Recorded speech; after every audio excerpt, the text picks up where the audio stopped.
It started as just another trip away from the noise. I had been feeling worn down from work and city life, so I took a week off and drove out to the mountains.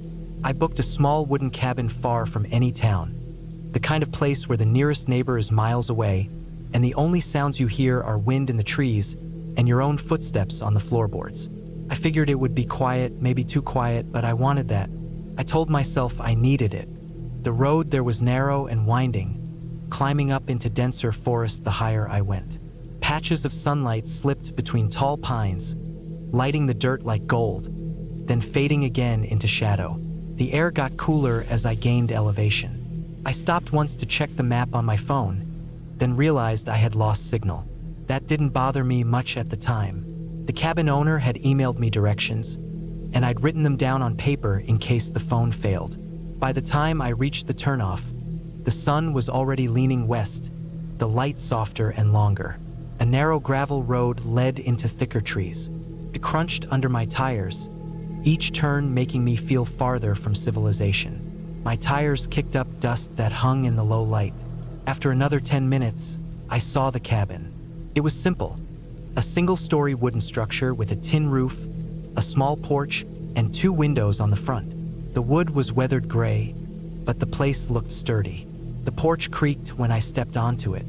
Inside, the air smelled faintly of pine and dust.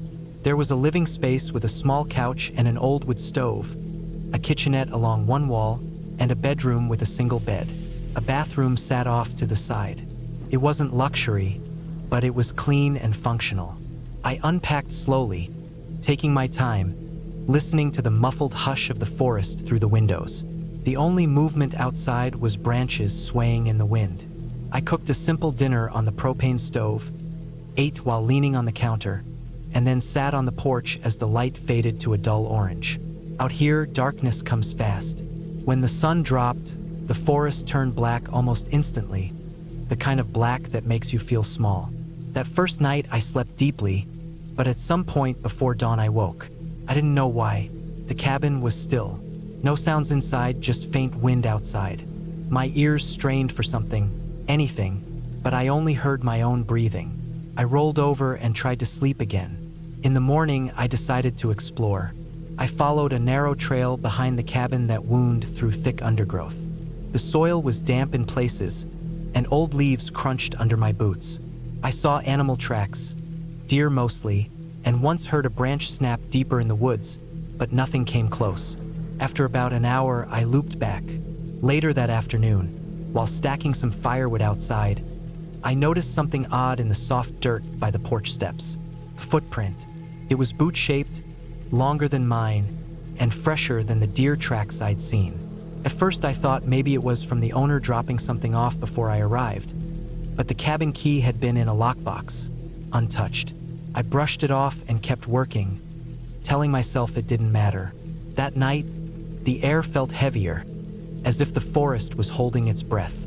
I sat inside reading by lamplight, glancing occasionally at the front windows. They reflected the room back at me, black glass hiding whatever lay outside. I made sure the door was locked before bed. Somewhere in the night, a faint noise woke me again. This time I was certain I'd heard it, a soft crunch like weight on gravel. I held still, listening. Another faint crunch, then nothing. I waited, barely breathing. Minutes passed. Eventually, I must have fallen asleep again. The next morning, I stepped outside to find another footprint in the dirt, closer to the porch this time. Same size, same tread pattern. I walked the perimeter, scanning the ground, and saw faint impressions leading toward the trees. They stopped at the edge of the grass. Whoever it was had been here more than once. The following day, I decided to be more alert. I kept the curtains open in the daytime, checking outside often. But nothing moved except birds and squirrels. That evening, I built a fire in the wood stove and cooked dinner. I tried to ignore the feeling that eyes might be on me from somewhere in the darkness. That night, I left one of the front curtains slightly open so I could see the porch from bed. Around 2 a.m., I woke again. No sound this time, just that strange prickling awareness. My eyes adjusted, and through the gap in the curtain, I saw it. A shadow on the porch. It wasn't a trick of the trees. It was a shadow. I looked closer. The Someone was standing there, still as stone, facing the cabin. I froze, barely daring to blink. The shape didn't move for what felt like minutes. Then, slowly, it stepped back into the darkness, vanishing into the black wall of forest. I didn't sleep again that night. The next morning, I found fresh footprints on the porch itself. Whoever it was had been only feet from the door. I checked the lock, still secure. My phone still had no signal. The thought of leaving crossed my mind, but I had no desire to drive that narrow road in the dark and fog. That evening, I decided to stay awake. I turned off all lights, sat in the dark by the window, and watched. Hours passed, the forest silent except for occasional rustles. Then, close to midnight, I heard it again. Slow crunching on gravel, from the same direction as before. A tall shape emerged into faint moonlight, pausing at the edge of the porch. Stayed there, silent, unmoving. Every instinct told me not to move, not to let it know I was watching. After a long moment, it stepped away, melting into the trees. I didn't go outside the next day. I kept the door locked and curtains drawn. Food was running low, but I rationed it. That night, I heard the steps again, closer, circling the cabin. At one point, they paused just outside the bedroom wall. By morning, I'd made my choice. I packed my bag, loaded the car, and left without looking back. I drove the winding road as fast as I dared, not stopping until I reached the first patch of cell signal. I called the cabin owner and told them what had happened. They said no one else should have been up there. I never found out who it was or what they wanted, but I do know they came back more than once, getting closer each time. If I'd stayed another night, I might have found out the hard way. I never went back to that cabin. Even now, years later, I still wake sometimes in the middle of the night, certain I've heard footsteps just outside.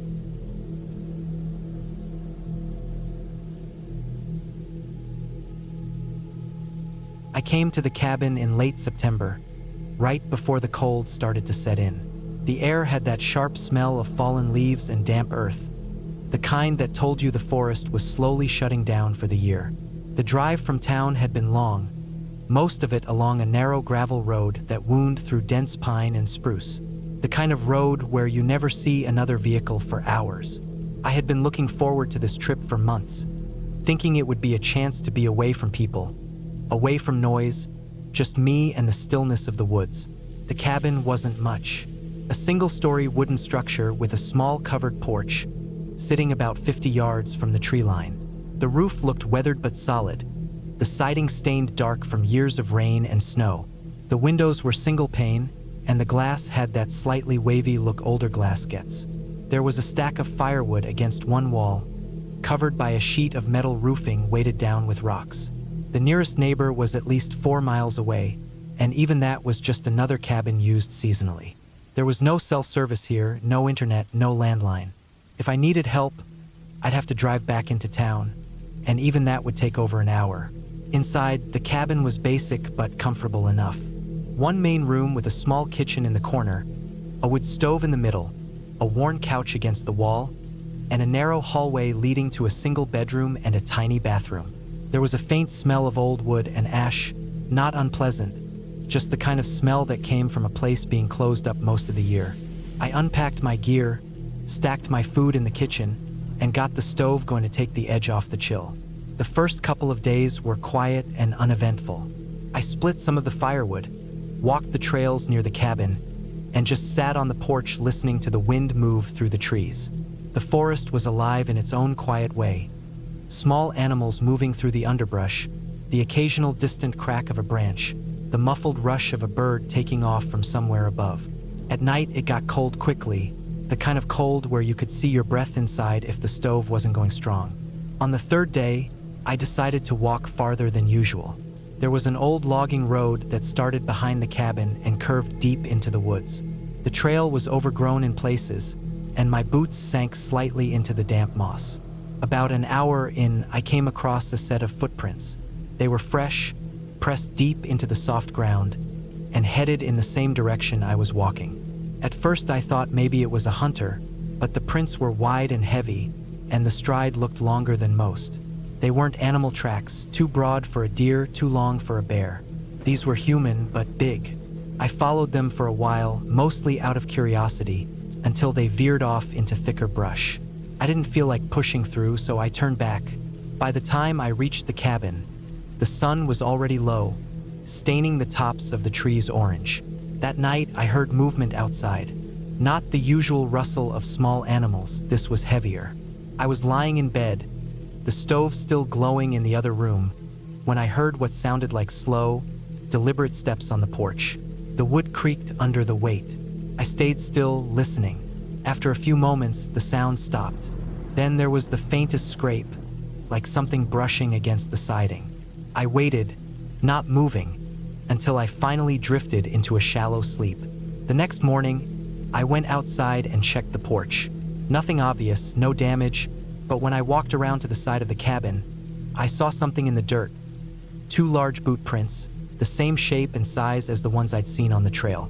They led up to the side of the cabin and then back toward the trees. That day, I couldn't relax. I kept glancing out the windows, scanning the tree line, half expecting to see someone standing there. The forest felt different now, quieter, but in a way that felt deliberate, as if everything was watching. By late afternoon, I had my hunting knife on my belt and the hatchet leaning near the door. Around dusk, I was stacking more firewood when I noticed movement between the trees. It was far enough away that I couldn't make out details, just a shape. Tall, standing still, watching. When I looked directly at it, it shifted slightly, like it had stepped behind a tree. I stood there, gripping the wood in my hands, trying to convince myself it was nothing. But I knew it wasn't nothing. That night, I barely slept. I kept the fire going until past midnight, then sat at the small table with a flashlight and the knife in front of me. Every so often I'd hear faint noises outside, branches snapping, the soft crunch of snow patches left in the shaded areas of the forest. The steps would come and go, never rushing, never close enough to force action, just there. On the 5th day, I decided I needed to leave.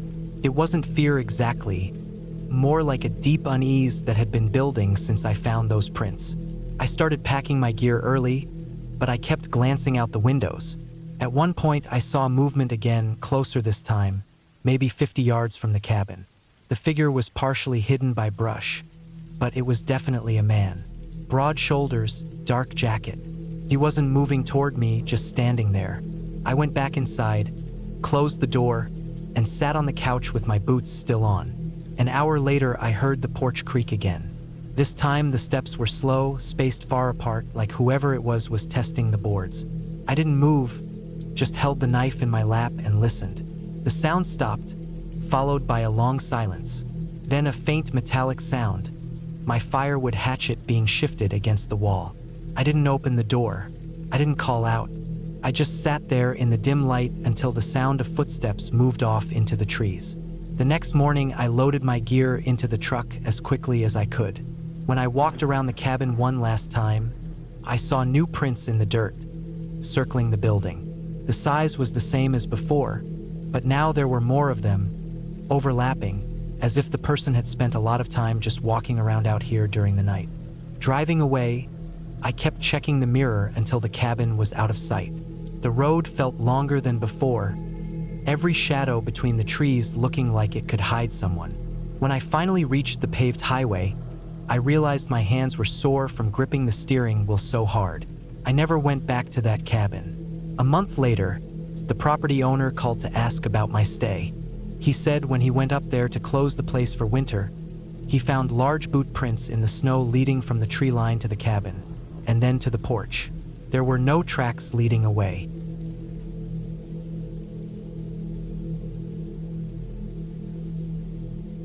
I had been looking forward to this trip for weeks.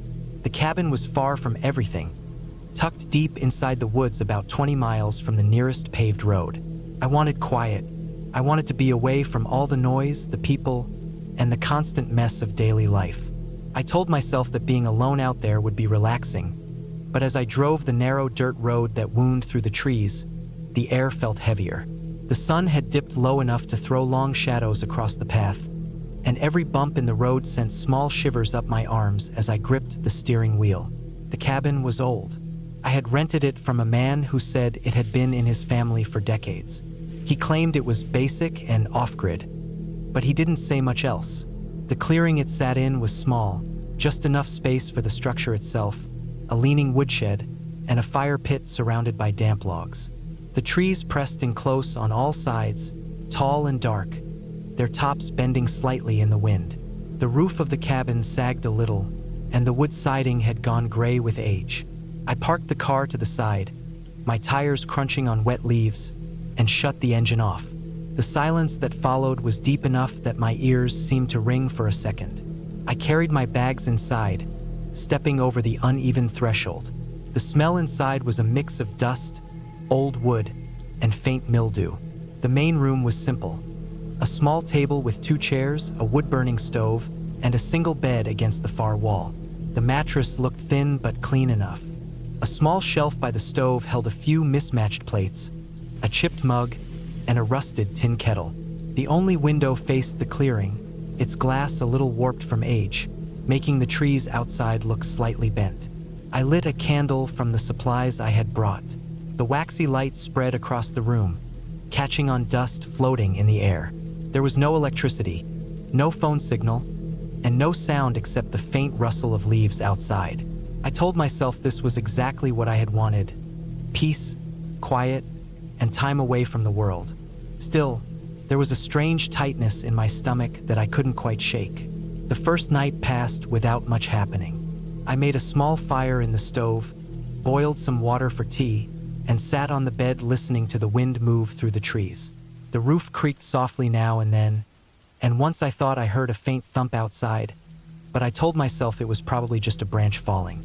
By morning, the ground outside was damp from a light rain. I decided to explore the surrounding woods. The forest was dense and uneven. Fallen branches littered the ground, and damp moss covered most of the rocks. The deeper I went, the darker it seemed to get, even though the sun was out. After about an hour, I came across an old, collapsed shed. Its roof had caved in, and the wood was black with rot. It looked like no one had touched it for decades. I didn't go too close. The air there felt stale, and the silence seemed thicker than before. I turned back toward the cabin, keeping track of the faint trail I had made. That night, as I sat by the window watching the last light fade, I noticed something that made my skin prickle. In the distance, between the trees at the far end of the clearing, there was movement. It wasn't the wind. It was slow, steady, and upright. I leaned closer to the glass, but the figure, if that's what it was, moved back into the shadows before I could get a clear look. I told myself it might have been a deer standing oddly, but even as I tried to believe that, I couldn't shake the image. The wind picked up after dark, and every few minutes, I thought I heard something soft pressing against the outside wall. Not scratching exactly, more like the faint sound of someone brushing by. I forced myself to ignore it and focused on keeping the fire going, but my eyes kept drifting toward the door. I set the heavy iron kettle on the table beside me, telling myself it was only for convenience, but in truth, I liked having something solid and heavy within reach. Over the next 2 days, I noticed more signs that I wasn't alone out there. Footprints in the soft earth near the treeline, too large and too deep to be mine. A piece of torn fabric caught on a low branch, dark in color and frayed along one edge. The nights were worse. Sometimes I woke up in the dark, certain that something had moved outside. Once, I caught the faint crunch of leaves just beyond the window, but when I lit the lantern and looked out, there was nothing. The clearing looked the same as always: wet leaves, a scattering of branches, and the wall of trees beyond. On the 4th day, I found something that made my chest tighten. Near the woodshed, half buried under a pile of damp leaves, was a tin can that looked freshly opened, its edges sharp. I hadn't brought any cans like that. I checked my own supplies inside, nothing missing. The thought that someone else had been here recently made my skin crawl. The nearest town was miles away. No one should be wandering out here. That night, I barely slept. The wind had died down, leaving the forest unnervingly still. At some point after midnight, I heard it, a slow, deliberate sound, like weight shifting on the porch. My breathing slowed as I lay still, listening. The sound came again, then stopped. I waited for minutes that felt like hours, my hand resting on the kettle beside me. Finally, I forced myself to get up and check the door. The old wood was cold under my fingers. The latch was still down. Nothing seemed disturbed, but when I looked at the floor near the threshold, I saw faint damp marks, as if something or someone had stood there. The next day, I made the decision to leave early. I started packing my things, moving quickly, my ears tuned to every sound outside. I carried my bags to the car in 2 trips. On the second trip, I caught a glimpse of movement again, just beyond the trees. This time, I didn't try to see clearly. I got in the car, turned the key, and drove. My hands stayed tight on the wheel as the cabin disappeared behind me. Even as I reached the main road, that feeling stayed with me. The sense that someone had been out there the whole time, watching, waiting. The more I thought about the footprints, the torn fabric, and the damp marks on the porch, the more certain I became. It wasn't an animal. It wasn't my imagination. Someone had been moving through those woods, close enough to the cabin to hear me, close enough to stand just outside in the dark.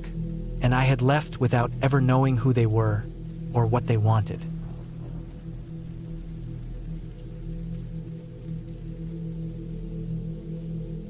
I had been looking forward to the trip for months. The cabin was deep in the woods, far from any road noise or town lights, just a place to get away and breathe for a while. It was late autumn, the air already carrying the sharp edge of winter. The trees were bare, their branches black and twisted against a pale sky, and the wind made a constant low sound through them, like someone breathing. The cabin sat back from a dirt path that could barely be called a road. It was small, old, with dark wood siding and a green tin roof. When I stepped out of the truck, my boots sank a little into the damp ground. The air smelled of leaves, cold soil, and faint wood smoke from some faraway chimney. It felt isolated in a way that was both peaceful and a little unsettling. Inside, the cabin was simple, just one main room with a wood stove, a narrow kitchen, and a small bedroom in the back. The walls were lined with rough-cut boards. The floorboards creaked under my weight. There was no electricity, just a few oil lamps and a stack of candles. A single window looked out toward the slope of the woods. The glass was rippled with age, distorting the shapes outside. By the time I unpacked and got the stove going, the light outside had already gone dim. Twilight seemed to fall faster here than in town. I sat by the stove for a while, listening to the tick of the metal as it heated, and the soft rush of wind outside. The warmth made me heavy-eyed, but I didn't want to sleep too early. I walked to the window and looked out. The woods were black shapes now. I could barely make out the pale stripe of the dirt path where it wound between the trees. Nothing moved. No birds, no squirrels. Just stillness. I turned away from the glass and busied myself with small things. Stacking more wood inside, boiling water on the stove for tea, checking the latch on the front door. The cabin door was solid with a heavy iron bolt. I slid it closed. It was sometime in the middle of the night when I woke. The fire had burned low, the room dimly lit by the faint glow from the stove. At first I thought the wind had changed and that's what pulled me from sleep, but then I realized I was hearing something else. A dull, uneven sound, not inside, but close enough to hear through the wood walls. It was like a footstep, heavy, then a pause, then another. I held still and listened. The steps were slow, moving around the cabin, crunching on the layer of wet leaves outside. They stopped for a moment, then started again. My heart was thudding so hard I could feel it in my neck. The sound circled to the side of the cabin where the window was. I didn't move toward it. I didn't want to get close to the glass. The steps stopped again. I waited, holding my breath, straining to hear anything. The silence was thick. Then there was the faintest scrape, like something brushing against the siding. Came again, a slow drag along the wall. I thought about the door bolt, whether I'd slid it all the way. I knew I had, but the thought of it being even slightly open made my stomach twist. I sat up, pulled on my coat, and went to the stove to add wood, partly for warmth, partly because I needed the noise to fill the silence. The crack of the logs settling in the fire sounded too loud in the still room. I didn't hear the footsteps again that night, but I didn't sleep much either. I sat in the chair until the gray light of dawn started to seep through the window. In daylight, the woods looked ordinary again. Wet leaves, bare branches, a few patches of frost where the sun hadn't reached. I walked a slow circle around the cabin, my boots squelching in the damp ground. The leaf cover was thick, but here and there I saw spots where it was disturbed, the darker wet soil showing through. The shapes could have been footprints, but they were too smeared to be sure. I told myself it was probably a deer. I spent the day keeping busy, splitting wood, bringing water from the stream, trying to shake off the uneasy feeling from the night before. But as the light started to fade again, my mind went back to those sounds. The woods felt different after dark, the air heavier, the trees closer somehow. That night, I kept the fire higher. I tried to read by the light of the oil lamp, but every little creak of the cabin made me glance toward the door. It was around midnight when I heard it again. This time it started at the back of the cabin. A slow crunch of leaves, deliberate pauses between each step. I set the book down and listened. The steps came closer, moving toward the side with the window, then stopping. The silence pressed against my ears. I stayed in the chair, not wanting to move, my eyes fixed on the shadows near the window.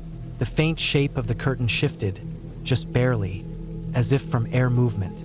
But there was no wind. The steps started again, this time toward the front door. The heavy bolt was in place, but I found myself staring at it, imagining it sliding open on its own. Then, just as suddenly, the sound stopped. No fading away, no crunch of leaves in retreat. Just gone.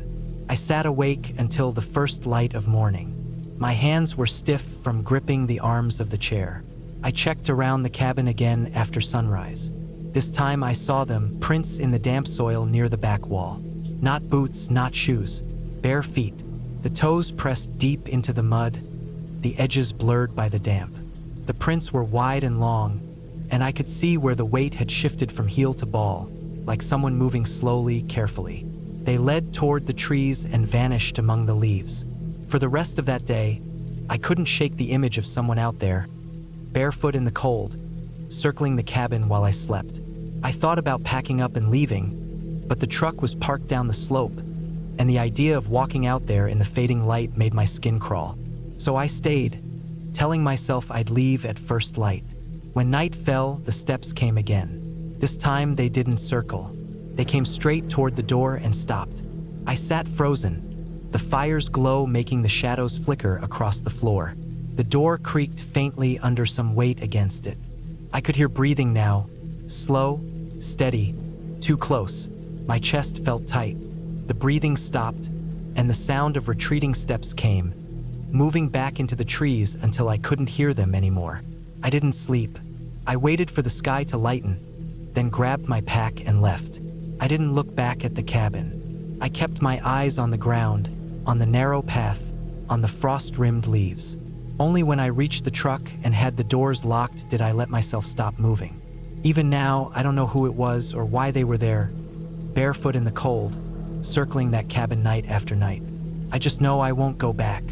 The cabin is still out there, deep in the trees with its single window and the old bolt on the door, waiting for the next time the leaves are wet and the nights are long. And maybe, for whoever walks those woods without shoes, waiting for the next person who sleeps inside.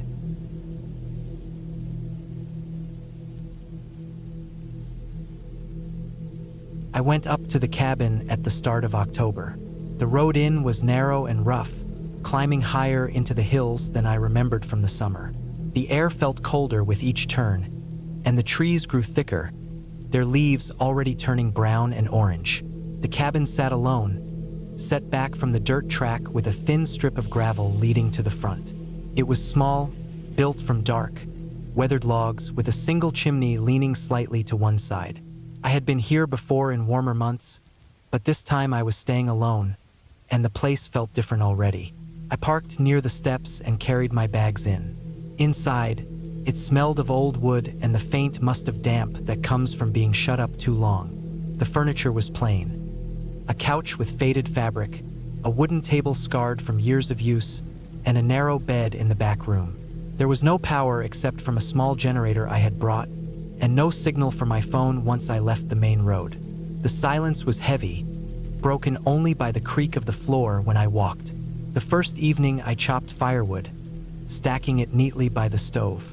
The sun went down early behind the ridge, and the temperature dropped fast. I lit the stove, cooked a simple meal, and read by lantern light until my eyes felt heavy.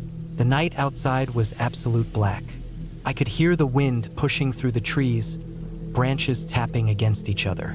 Somewhere far off, an animal cried out, high-pitched and short, like it had been startled. I told myself it was normal for the season. The next day, I explored the area behind the cabin. There was an old path running downhill through thick brush toward a small stream. The ground was soft from recent rain, and my boots sank in with each step. I found signs of deer, tracks, droppings, places where they had chewed low branches. Back near the cabin, I noticed something else. In the patch of dirt beside the shed, there were footprints. They were not fresh, but they were shaped by shoes, not boots. They were small, like they belonged to a younger person, but the tread was worn down. I hadn't seen anyone when I arrived, and no one should be up here without a reason. I tried to tell myself they might be old, from a previous visitor months ago. Still, they stayed in my mind. On the third night, I woke to a noise outside. It was sharp at first, like something had fallen over. I stayed still in bed, listening. Then came a soft crunch of footsteps in the gravel near the steps. They stopped, and I thought I could hear breathing, or maybe it was just the wind shifting against the cabin walls. I reached for the flashlight by my bed, clicked it on, and aimed it toward the window. I couldn't see much beyond my own reflection and a faint glow on the glass. The steps didn't come again, but it took me a long time to fall back asleep. The next morning, I walked around the cabin carefully. On the side near the woodshed, I found that the small stack of kindling I'd left there was scattered across the ground. Could have been an animal, but the pieces weren't chewed or dragged. They were just lying as if someone had kicked them over. I rebuilt the stack, kept my mind on small chores, and tried to ignore the knot in my stomach. Days passed in a slow routine, gathering wood, keeping the stove going, checking the stream for water. But small things began to stand out. Once, when I returned from a walk, the door to the shed was slightly open. I knew I had shut it tight the night before. Another time, I found my lantern moved from the table to the counter. I told myself I might have done it without thinking, but deep down I knew I wouldn't forget something like that. Then came the night of the storm. Heavy wind tore through the trees, and rain hammered the roof so hard it sounded like gravel. The power from the generator flickered, then went out completely. I stayed in the dark with only the dim glow from the stove. At some point in the night, over the noise of the storm, I thought I heard movement outside again. Slower this time, deliberate. I stood near the window, trying to see anything between flashes of lightning. For a second, I thought I saw a shape by the edge of the trees, but the light vanished before I could be sure. The next morning, the ground was soaked, but in the mud along the gravel, I found new footprints. They were clearer than before, deep, pointed at the cabin, and then leading away toward the trees. They weren't mine. I followed them a short way, but they disappeared into thick undergrowth. The sense of being watched was almost physical. I could feel it between my shoulder blades as I turned back. From then on, I kept the hatchet close, even inside. I checked the doors twice before sleeping, but the feeling never eased. One evening, I heard a faint metallic scrape near the shed, like a piece of metal being dragged along wood. When I went out in the morning, the latch on the shed door was bent. Nothing inside was missing, but I couldn't stop thinking about how close someone had been while I slept. The final night was the worst. I woke just past midnight to a sound that froze me. The soft, unmistakable creak of the front steps under weight. I held my breath. The creak came again, slower. Then I heard the faint shift of the doorknob. My pulse was pounding so loud I thought it would give me away. The knob rattled once, lightly, as if tested, then stopped. I waited in the dark for what felt like an hour, gripping the hatchet, but no other sound came. When daylight finally came, I opened the door. The gravel was disturbed, and there was a single wet footprint just inside the edge of the porch, facing the door. I packed my things without eating breakfast. I loaded the truck and drove away, looking in the mirrors more than the road ahead. I didn't stop until I was back on the main highway, where the traffic and noise made it easier to breathe. In the end, I never saw the person. I never found out what they wanted. But the prints, the moved objects, the attempts on the door, they were real. I know someone was there. The cabin still stands in that hollow, waiting for the next person to think they'll have peace up there. I won't be one of them.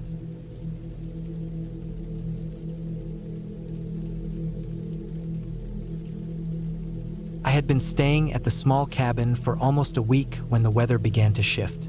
The air felt thicker that afternoon, the kind of heaviness that made breathing feel slow, like the sky was pressing down on the trees. I had been using the cabin as a break from the noise of my normal life. It sat about a mile off a narrow dirt road, surrounded on every side by thick pine and birch, the kind of forest that seemed endless when you stared into it. There was no one else nearby. The closest house was almost 2 miles down the road, and even that was just another cabin. The main town was 12 miles away. I had driven there the day I arrived to stock up on food and water, and I had planned things so I wouldn't need to leave again until I went home. The cabin was old but solid. The floorboards had that dull creak when I walked across them, and the windows were the older kind with wooden frames that swelled slightly in the damp. There was a small deck at the front with 2 steps down into a patch of wild grass that led to a narrow path disappearing into the trees. Most of the time, all I heard was wind moving through the pines, the slow groan of the trees leaning in the breeze, and the occasional rustle of something small moving through the undergrowth. That day had started out quiet. I spent the morning reading in the main room with the window open, letting the cooler air drift in. But by late afternoon, the temperature had dropped faster than I expected, and clouds were thickening overhead. The light dimmed earlier than it should have for that time of year. I shut the window and decided to make coffee. The cabin had no electricity, so I heated water on the small propane stove, the hiss of the flame the only sound in the room. When I stepped outside to check the air, I noticed the forest felt still. Not silent in the peaceful way, but silent in the way that made you notice the lack of bird calls or insect hum. I walked a few steps down the deck and scanned the tree line. Nothing moved. Even the leaves at the top of the birches were still. I didn't know why it bothered me, but I found myself going back inside quicker than I normally would. Around 5 o'clock, I started hearing it. A steady crunching sound, like footsteps moving slowly over dry ground, came from somewhere behind the cabin. The ground back there was covered in pine needles and fallen branches, so the sound wasn't loud, but it was clear enough to notice. I froze in place, listening.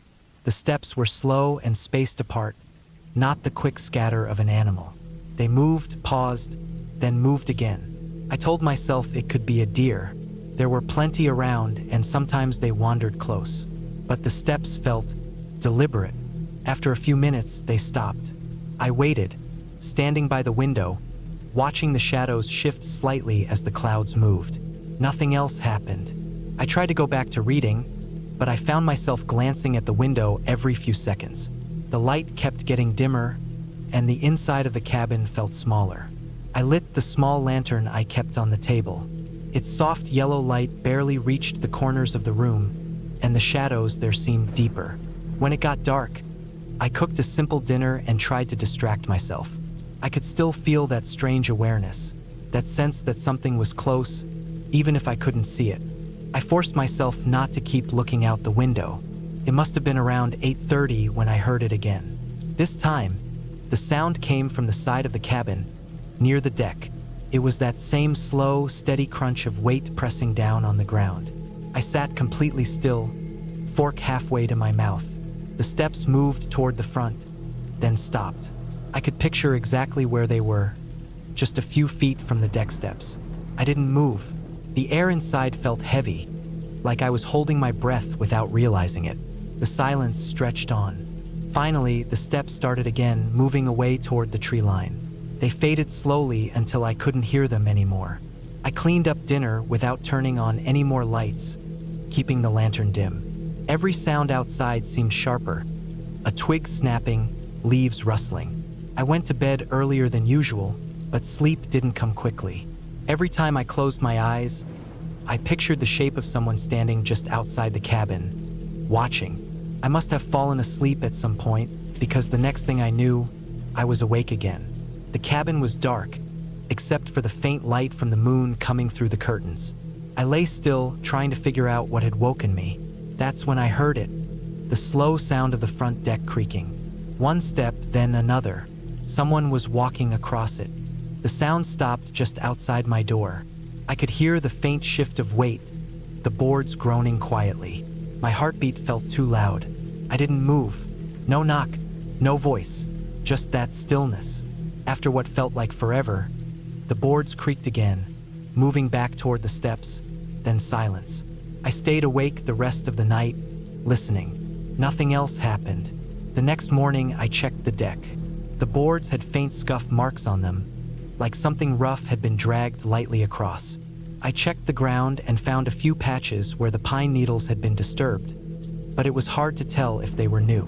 All day, I couldn't shake the feeling that it would happen again. I stayed inside, keeping the lantern close even though it was still daylight. Every now and then, I'd hear small noises outside, but nothing like the night before. When darkness came, the air felt colder. I kept the lantern low, trying not to make the cabin look too lit from the outside. Around the same time as the night before, the footsteps returned, starting in the trees behind the cabin, moving slowly toward the deck. I could feel every step in my chest. This time, I didn't wait. I grabbed my backpack, stuffed in a few essentials, and quietly unlocked the back window. The footsteps were on the deck now, the boards creaking under the weight. I slipped out the window into the cold night air, moving as quickly and quietly as I could toward the trees on the opposite side. I didn't look back. I walked fast, keeping low, the crunch of my boots loud in my ears.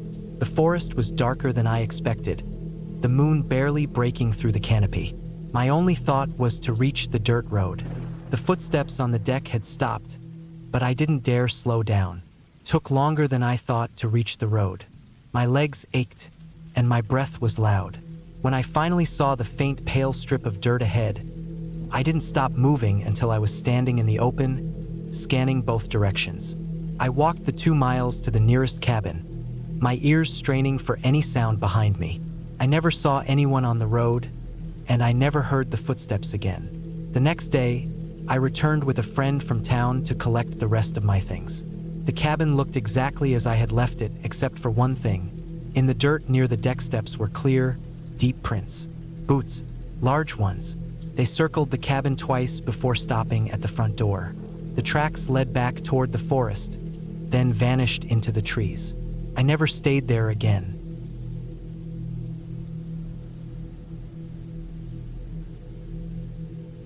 I drove up into the hills later than I had planned, and the sun was already low when the cabin came into view. It was small, just one floor with a slanted roof, tucked into the trees far off the main road. The gravel driveway was uneven, and my tires crunched over it until I stopped near the front porch. The air felt heavy and still, cooler than in the valley below. There was the faint smell of damp wood and pine needles.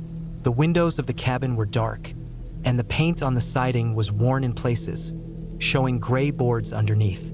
I killed the engine and sat there for a moment, listening to the silence. I got out, stretched my legs, and unlocked the front door. Inside, it smelled faintly of old smoke and dust, the kind of smell that never fully leaves a place. The wooden floor creaked with every step, and there were a few cobwebs in the corners. I set my bag on the small table by the wall and walked through each room, checking them out. The cabin had a living area with a wood stove, a tiny kitchen with an old fridge, a bathroom with cold tiles, and a bedroom at the back. The bedroom window looked out toward a slope thick with dark trees. I didn't plan to do much that night, just settle in, make something to eat, and rest. I started a small fire in the wood stove and lit a lantern. The light flickered over the rough walls, throwing long shadows into the corners. Outside, the sky was turning dark blue, and the trees looked like solid black shapes. After I ate, I stepped out onto the porch. It was quiet enough that I could hear my own breathing. There was no wind, no insects, nothing. just that deep stillness that makes you aware of every small sound. Then I heard something faint in the distance. It wasn't loud, more like a quick snapping sound, as if a branch had broken under weight. I told myself it was probably a deer, maybe even a raccoon, and I went back inside. Through the night, I kept waking up. The cabins would pop and settled as the fire died, but there were other sounds too short, irregular noises outside. Sometimes it was a crunch, sometimes the sound of something brushing against the wall. I lay in bed with my eyes open, staring at the ceiling in the faint glow from the stove, trying to decide if it was worth getting up to check. Eventually, I drifted back into a light sleep. In the morning, I walked around the outside of the cabin. There were fresh marks in the dirt near the porch steps, not like paw prints, more like scuffs from a boot sole.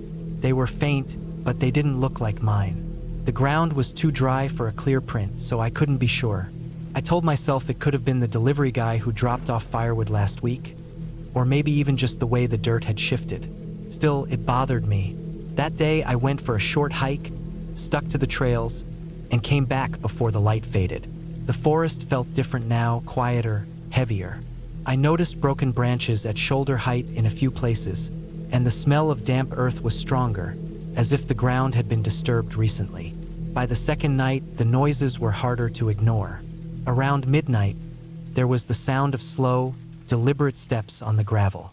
Not the light, quick noise of an animal, but heavier, spaced out, like someone walking. I stayed still in bed, listening, every muscle tight. The steps stopped near the porch. After a long pause, there was a faint creak from one of the boards out there. Then nothing. I didn't move until the first light came through the window. In the morning, I found the latch on the back window was loose. I was sure I had locked it the day before. The dirt under the window had the same kind of scuff mark I'd seen by the porch. The next night, I kept the lantern burning and my jacket on, ready to move if I had to.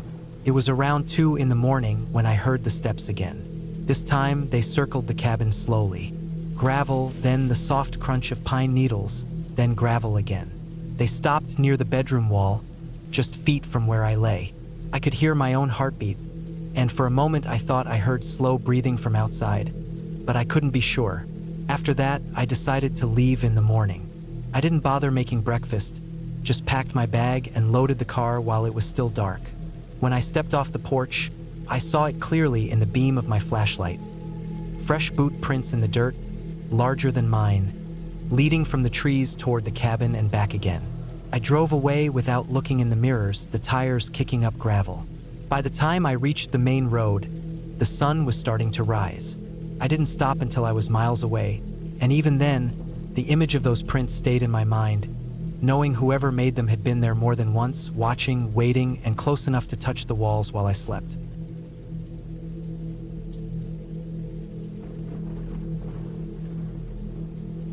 It had been months since I last had a proper break from work. The idea of getting away from everything had been sitting in the back of my mind like an itch I couldn't reach. I didn't want beaches, hotels, or crowds. I wanted somewhere quiet, somewhere away from people entirely. So when I found a small listing online for an old wooden cabin tucked deep in the forest near a lake, I booked it without thinking twice.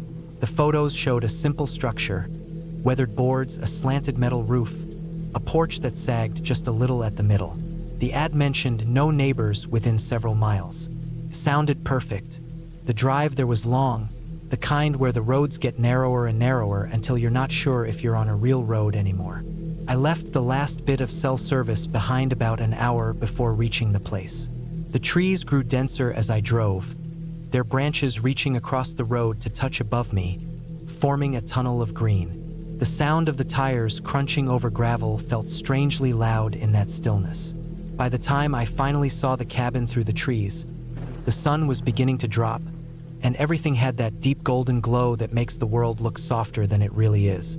The cabin was even more isolated than I imagined. The porch steps creaked under my weight.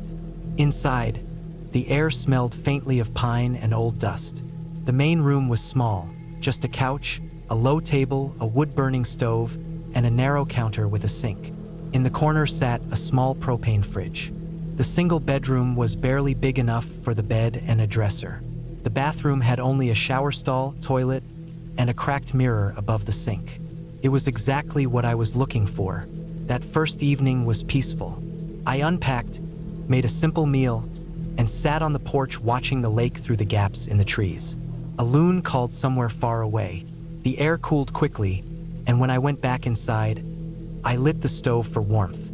I told myself I'd sleep early and spend the next day exploring the woods. The first odd thing happened that night. It was around midnight when I woke up. At first, I thought it was just the silence that had pulled me out of sleep, the kind of silence that feels heavier than it should. Then I realized I was hearing something after all. A faint, steady sound, like something brushing against the outside wall.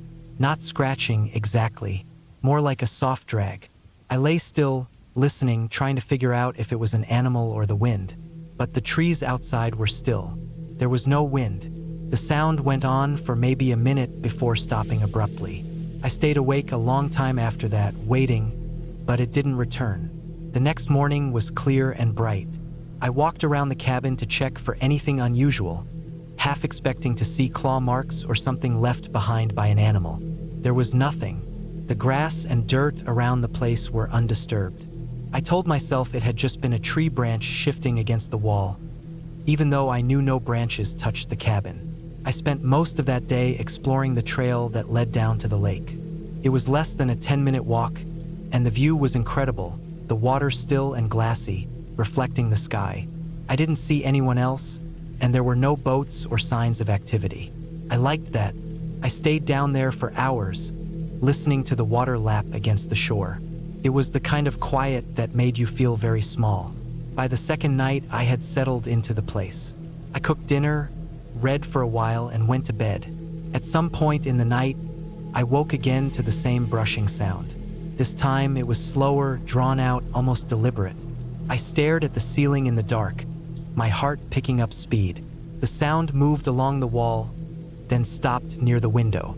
The curtains were closed, but the thought of someone or something just on the other side made my chest tighten. I stayed frozen until the sound faded away. The next morning, I found something new. On the outside wall, just below the window, the wood looked faintly scuffed, as though something had rubbed against it recently. It wasn't much, but it was enough to make me uneasy. I kept telling myself it was an animal, maybe a deer brushing past. But part of me didn't buy it. That day, I walked farther into the woods, following a faint trail I hadn't noticed before. It wound between thick pines and eventually opened into a small clearing. There were old pieces of wood and rusted metal scattered about, almost like the remains of a structure that had fallen apart long ago. I didn't linger. Something about the place felt off. Not dangerous exactly, but like it had been forgotten for a reason. When I returned to the cabin, the air felt different inside. I couldn't explain it. The doors and windows were closed. Everything looked the same, but it was as if the space had been disturbed. That night, the sound didn't come. Instead, I woke to a different noise, a soft, slow crunch of footsteps on gravel. My breath caught. The cabin sat on a patch of gravel near the front steps, and I knew exactly what that sound was. I didn't move. The footsteps came closer, then stopped. There was no knock, no attempt to open the door. After a while, they moved away, fading into the distance. The following day, I walked the road for nearly a mile in both directions, looking for signs of another person. Tire tracks, footprints, anything. There was nothing but the scattered marks of wildlife. By evening, I'd convinced myself I was just on edge from being alone for too long. But the fourth night stripped that comfort away completely. It started with the brushing sound again, but this time, it was followed by a faint metallic click. The sound came from the back door, the one I never used. My skin went cold. I stayed in bed, straining to hear. Another click, like someone lightly testing the handle. Then silence. I thought about getting up to check, but fear kept me still. Eventually, I heard footsteps moving away into the woods. In the morning, I forced myself to look. The back door's handle had a faint smear on it, like it had been touched by a dirty hand. That was the moment I stopped pretending it was just animals.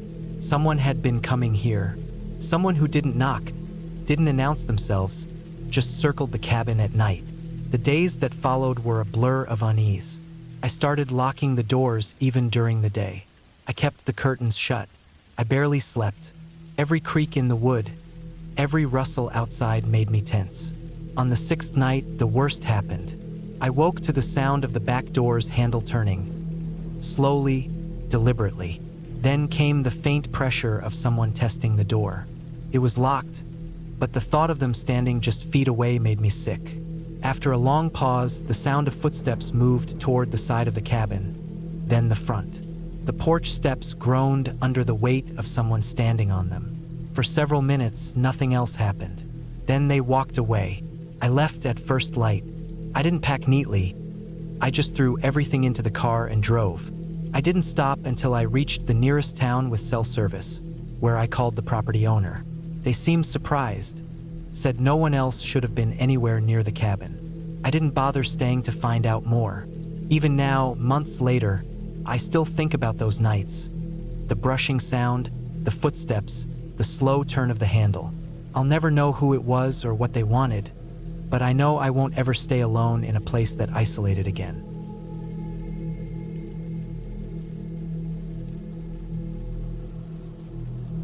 I had been looking forward to the trip for months. Work had been eating up every bit of my time, and I wanted nothing more than a week alone somewhere quiet. I booked a small cabin deep in the woods, miles away from the nearest paved road.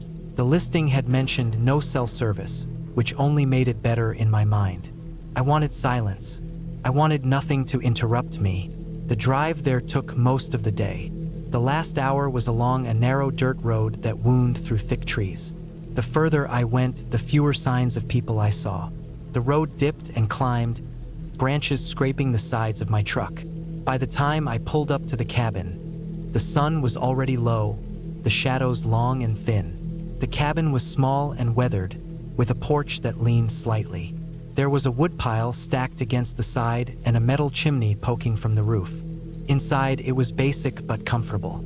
A single main room with a bed tucked into one corner, a small table, a wood stove, and a kitchenette with a propane burner. There was no electricity, just a couple of oil lamps on a shelf.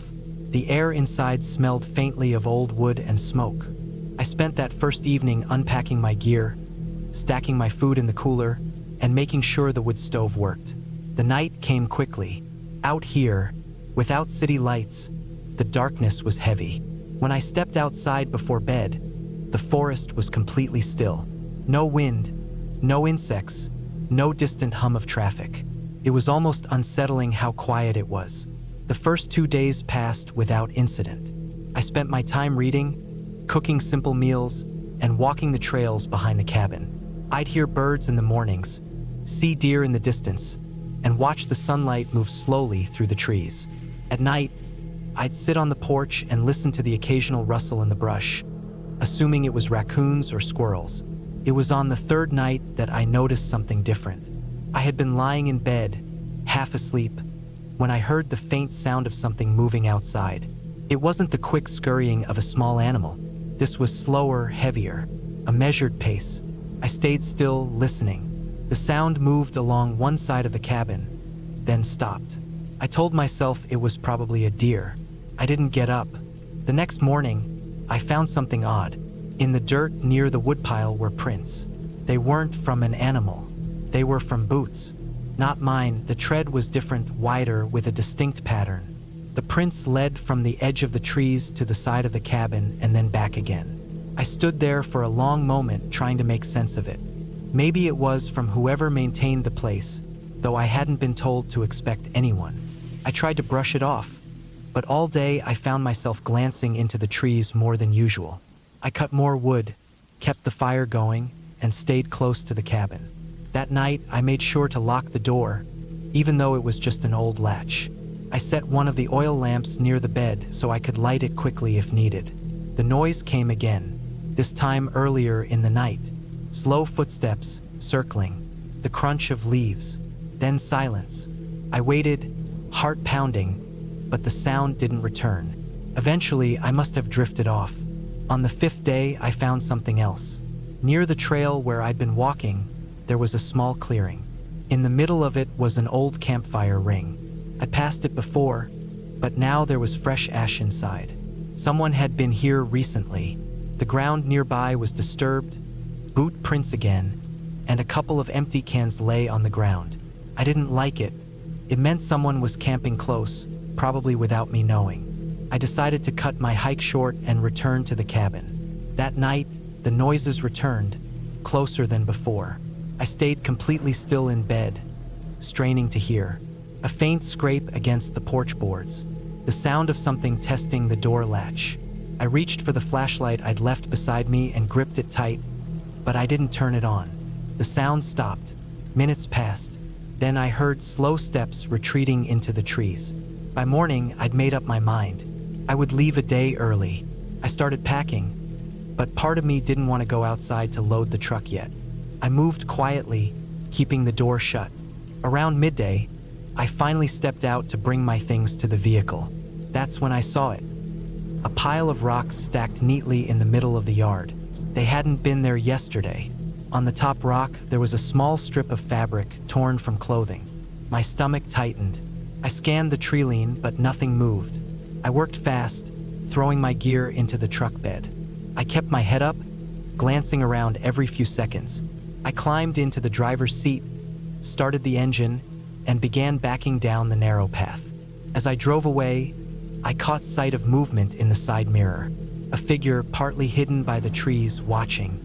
Too far to see clearly, but definitely a person. I didn't slow down. I kept going until I hit the main road. Took hours before I felt my breathing slow. I didn't stop until I was back in the nearest town. Only then did I realize how tense I'd been, how tightly I'd been gripping the wheel. I booked a motel room for the night, locking the door and double-checking the windows before I slept. In the morning, I called the property owner to let them know I'd left early. They seemed surprised, said no one else was supposed to be out there. I didn't go into detail. I just told them there had been someone near the cabin. The rest of the trip, I couldn't shake the feeling of being watched. Even in the motel, I'd find myself glancing at the window. I never went back to that cabin, and I still don't know who was out there or what they wanted. But I know this, they knew I was alone, and they got close enough to touch the door.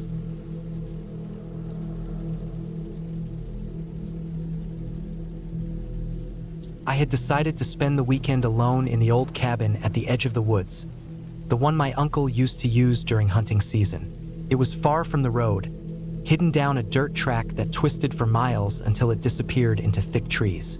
I had been there before, but never alone. This time it was just me, my truck parked in a small clearing, and the sound of wind pushing through the high pines. The cabin itself was small, only one floor, built decades ago. The wood was dark from years of weather, and the roof sagged slightly in the middle.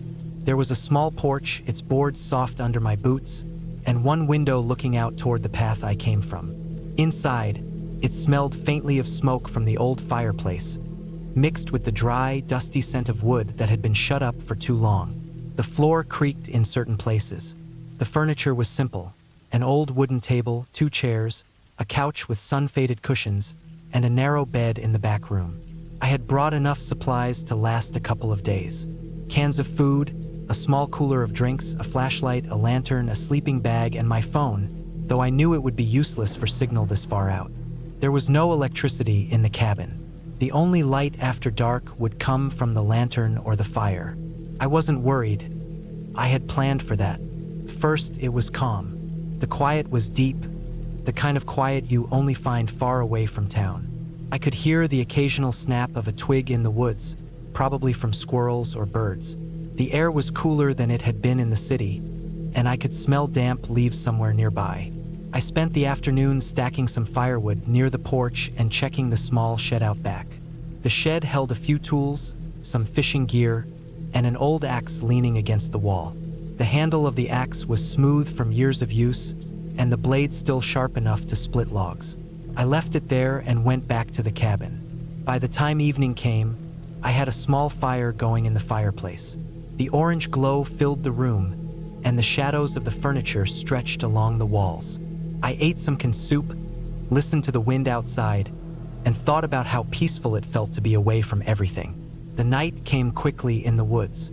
Without streetlights or the glow of nearby houses, the darkness outside pressed against the windows like a heavy curtain. Sometime after I finished eating, I noticed something strange. It was faint at first, a sound from outside, not the steady, random sounds of the wind or the woods settling, but a short, deliberate crunch, like a footstep on dry leaves. I sat still for a moment, listening. Nothing. Then, a few seconds later, another crunch, slightly closer. I told myself it was an animal. Deer moved quietly, but they could still make that sound. Raccoons, maybe. I stayed seated, listening. The sound didn't come again for a while, and I eventually moved to the bed, thinking nothing of it. But later, after the fire had burned low and I was lying in the dark, I heard it again. This time it was slower, almost cautious. One step, then another. The steps seemed to stop and start as if whoever or whatever was making them was trying to be careful. The woods were pitch black outside. There was no moon, and my eyes couldn't adjust enough to see past the faint reflection of the fire's embers in the window. I stayed quiet, barely breathing. The steps moved again, not in a straight line, but circling slightly, like someone was moving around the cabin. I sat up slowly, trying not to make the bed creak. My heart was beating faster now. I remembered that the shed had the axe, but it was outside, and I would have to unlock the back door to get to it. I decided not to move. Minutes passed. The sounds would come and go. Sometimes I thought they had stopped completely, but then there would be another step, or the faint sound of a twig snapping. Whoever it was never came right up to the door. They stayed in the dark, moving slowly, always just far enough away that I couldn't see them. Eventually, the noise faded, and I didn't hear anything else. I stayed awake for hours, staring at the ceiling, listening. When morning came, I stepped outside. The air was cold, and the grass was wet with dew. I walked slowly around the cabin, looking at the ground. There were footprints, not boot prints like mine, but worn sneakers, the tread barely visible in the damp soil. They circled the cabin twice, sometimes coming within a few feet of the porch before moving away again. I stood there, staring at them, feeling a chill run down my back.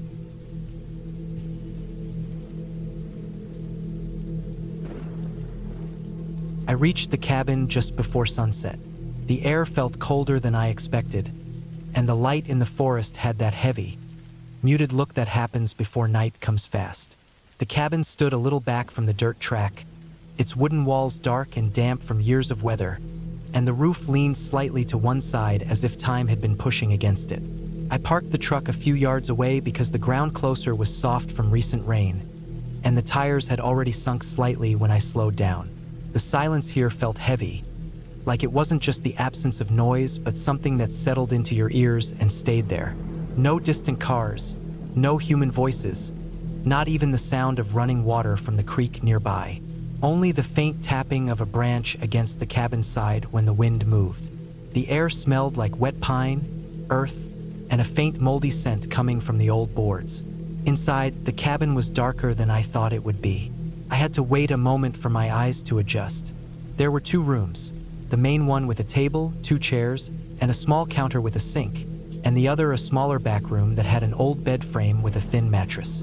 The windows were streaked with dirt and water stains, and the glass had small cracks in the corners. I could see dust floating in the beam of light from the door. I unpacked slowly. I had brought only what I needed for a few nights. Some canned food, a sleeping bag, a flashlight, and my pack. My phone had no signal here. That didn't surprise me, but it still felt strange to see no service in the corner of the screen, like the rest of the world had slipped away. I left the phone in my bag and set my things in the corner. By the time I stepped outside again, the sun was gone behind the trees. The air cooled quickly, and the sky was a dull, deep blue. I decided to bring in some firewood from the stack along the side of the cabin before it got too dark to see. The pile looked like it had been there for years. Some of the wood was damp, but the pieces at the top were dry enough to burn. I carried an armful inside and set it near the small metal stove in the corner. When the fire caught, the cabin felt warmer, but the smell of smoke mixed with the old, damp air inside and made it feel thick.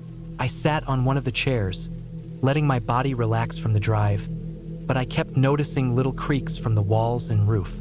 I knew old buildings always made noise when they cooled at night, but in a place this quiet, every sound felt sharper. It was only after an hour or so that I first noticed it. The sound of leaves moving outside, but not like the random wind. It was slow and steady, as if something or someone was moving through them. I told myself it was probably a deer or maybe a raccoon. Still, I found myself glancing at the door and the small window near it. The sound stopped, then started again, but closer this time. I stayed still, listening. The wind had calmed, so every little shift in the leaves carried clearly. I moved to the window and looked out, but it was too dark now to see much beyond the faint outline of the trees.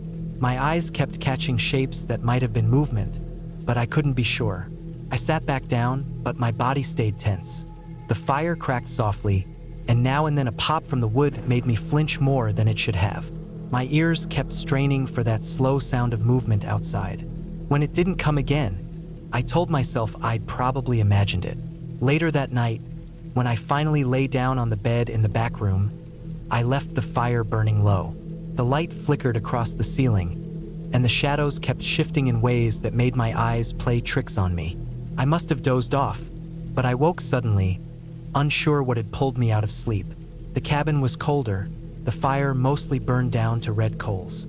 That's when I heard it again, the slow, deliberate crunch of leaves just outside the cabin. It wasn't constant, but more like a step, then a pause, then another. My heart started to beat harder, and I lay completely still, staring at the ceiling. The steps moved around the side of the cabin, toward the front.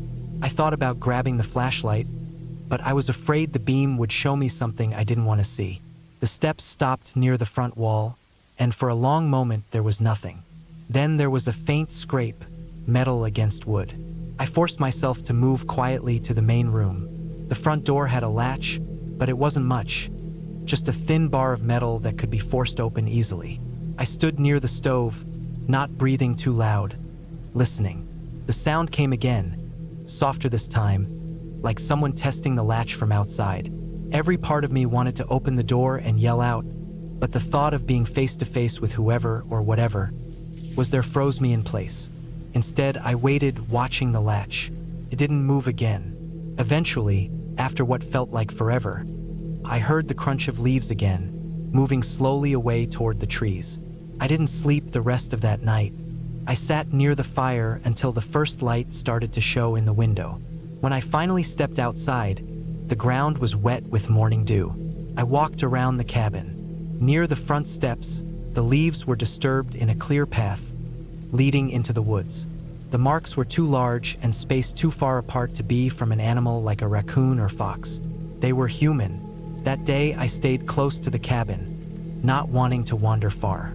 I kept glancing at the tree line, half expecting to see someone standing there. The hours passed slowly, the quiet pressing in harder.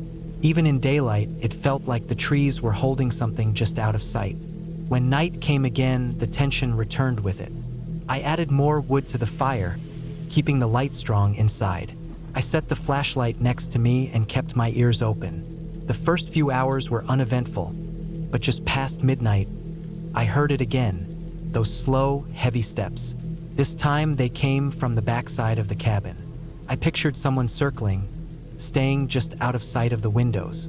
The sound moved along the wall, stopped, then came closer. I felt the floorboards under my feet faintly vibrate with each step. Then, suddenly, there was a soft thud against the wall, almost like a shoulder or hand pressing into it.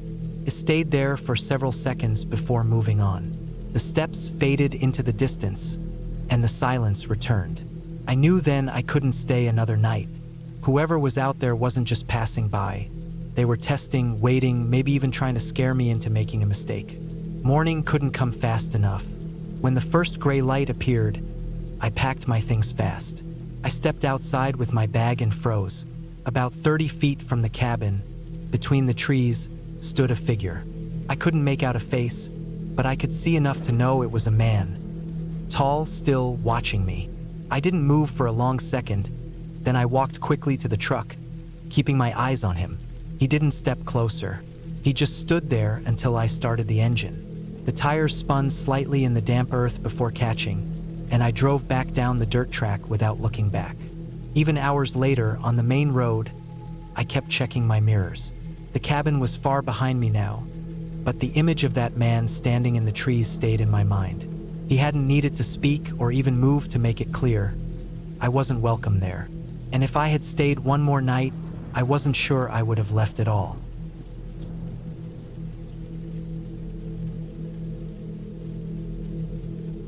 I went to the cabin in late autumn, when most of the leaves had already fallen and the days were short enough that the light seemed to slip away before you could do much with it. The place sat about 3 miles from the nearest paved road, at the end of a dirt track that wound through pine and birch. The track was narrow and uneven, with patches where rainwater had cut deep ruts. My small truck groaned over the bumps, and every so often I could hear loose gear sliding in the bed behind me. The air was cold enough that when I stopped to get out and open the gate at the start of the property, my breath hung in front of my face like smoke. The cabin itself was small, single-story, with a deep porch and a tin roof that had rust in places. A stack of split wood leaned against one wall, bound by twine, though from the look of it, the logs had been there long enough to turn gray. I unlocked the door and stepped inside. The smell was a mix of old wood, dust, and faint mildew from somewhere unseen. The furniture was basic: wooden table, 2 chairs, a low couch, a potbelly stove in one corner. Windows looked out into dense trees on 3 sides and toward the track on the other. There was no cell signal, no landline, and I had brought only what I could carry in one trip from the truck: some dry food, a sleeping bag, tools, a flashlight, and extra batteries. The first day was uneventful. I unpacked, swept the floor, checked that the stove drew properly. I made a small fire outside to burn some of the brittle branches that had fallen around the clearing. By late afternoon, the sky was already dimming. I cooked on a small camp stove and ate at the table, watching the woods fade into shadow. The quiet was complete, broken only by the occasional rustle of wind through pine needles or the faint creak of the cabin as it cooled. I went to bed early, the sleeping bag spread on the couch, the stove radiating a low warmth. I woke in the night to a sound. At first, half asleep, I thought it was the wind pressing against the walls. Then I heard it again, a sharp, dry snap of something outside, like a branch under weight. I stayed still, listening. The sound didn't repeat. I pulled the sleeping bag tighter, telling myself it was just an animal moving through the trees. The forest here had deer, raccoons, foxes. Nothing that would bother me. Still, I lay awake a while before drifting back off. The next morning was bright but cold. Frost glazed the grass in the clearing, crunching under my boots. I decided to walk the perimeter of the property, partly to stretch my legs and partly to see if anything had caused the sound in the night. I found nothing unusual. No tracks I could identify, no broken branches close in. The trees closed around the cabin in every direction. When I turned back, the clearing looked smaller than it had when I'd arrived, as if the forest had crept in overnight. That afternoon, I kept busy splitting some of the older logs to get a fire going.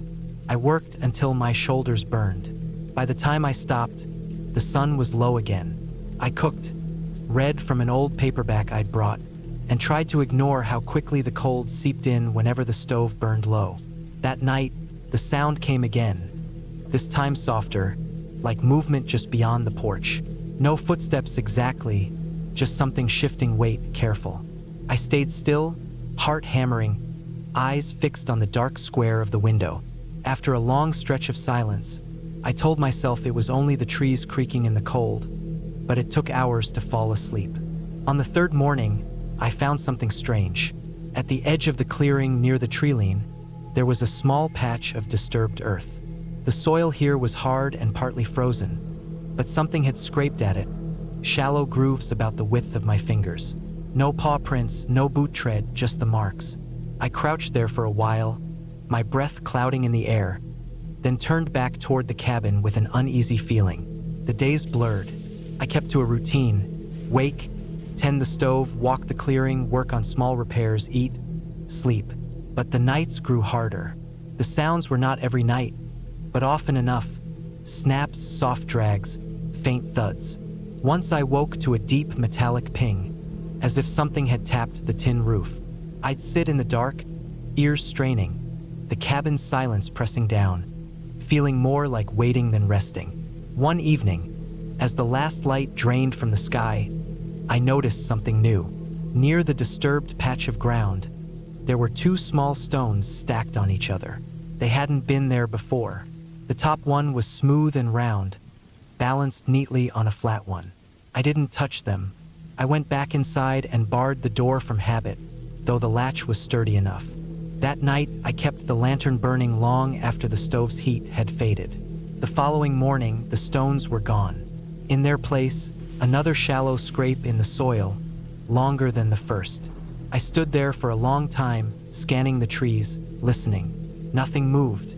I thought about hiking out to the truck and leaving, but the track was narrow and rough, and the idea of driving it in fading light made my gut tighten. I told myself I'd go the next day. That night, I woke to the sound of something brushing against the porch boards. Not heavy, just a faint, deliberate shift, like weight settling. Then a slow drag, as though someone had drawn a hand or a stick along the wood. My chest felt tight. I didn't move, didn't even breathe deeply. The sound paused, then came again, closer to the door. A small click followed, wood against metal, and then nothing. I stayed awake until gray light seeped in at the windows. When I stepped outside in the morning, the frost was unbroken except for a narrow, meandering trail leading from the tree-line to the porch. It wasn't footprints, just a disturbance in the grass and frost, a path about 6 inches wide. It stopped at the bottom step and turned back into the woods. I followed it a few yards, but the cold air bit at my face, and I couldn't shake the feeling of being watched. I turned back. I spent the day packing. I didn't care if it meant sleeping in the truck on the main road. As the sun dropped, I loaded the last of my things and went to lock the cabin. That's when I noticed the scrape marks on the doorframe, thin, parallel lines low to the ground. They were fresh, pale, wood showing through where the surface had been scored. My skin crawled. I locked up, got in the truck, and drove the track in the fading light, tires slipping in the ruts. I didn't look in the mirrors much. I didn't stop until I reached the paved road. I parked under a streetlight near a small store and sat there for a long while, listening to the ticking of the cooling engine. I tried to tell myself it had all been animals, curious, persistent, maybe drawn by food smells. But the way the stones had been stacked, the scrape marks on the doorframe, the slow, careful sounds outside at night, those didn't fit right in my head. I didn't go back to the cabin. A few weeks later, I heard from someone that the track had washed out in a storm, making it harder to reach. I pictured the place sitting there empty, trees pressing closer, porch cold and still. Whatever had been moving through the clearing at night would have it all to itself now. No light in the windows, no fire in the stove. I didn't feel relief thinking about that. Just a hollow, unsettled space in my chest that I carried long after.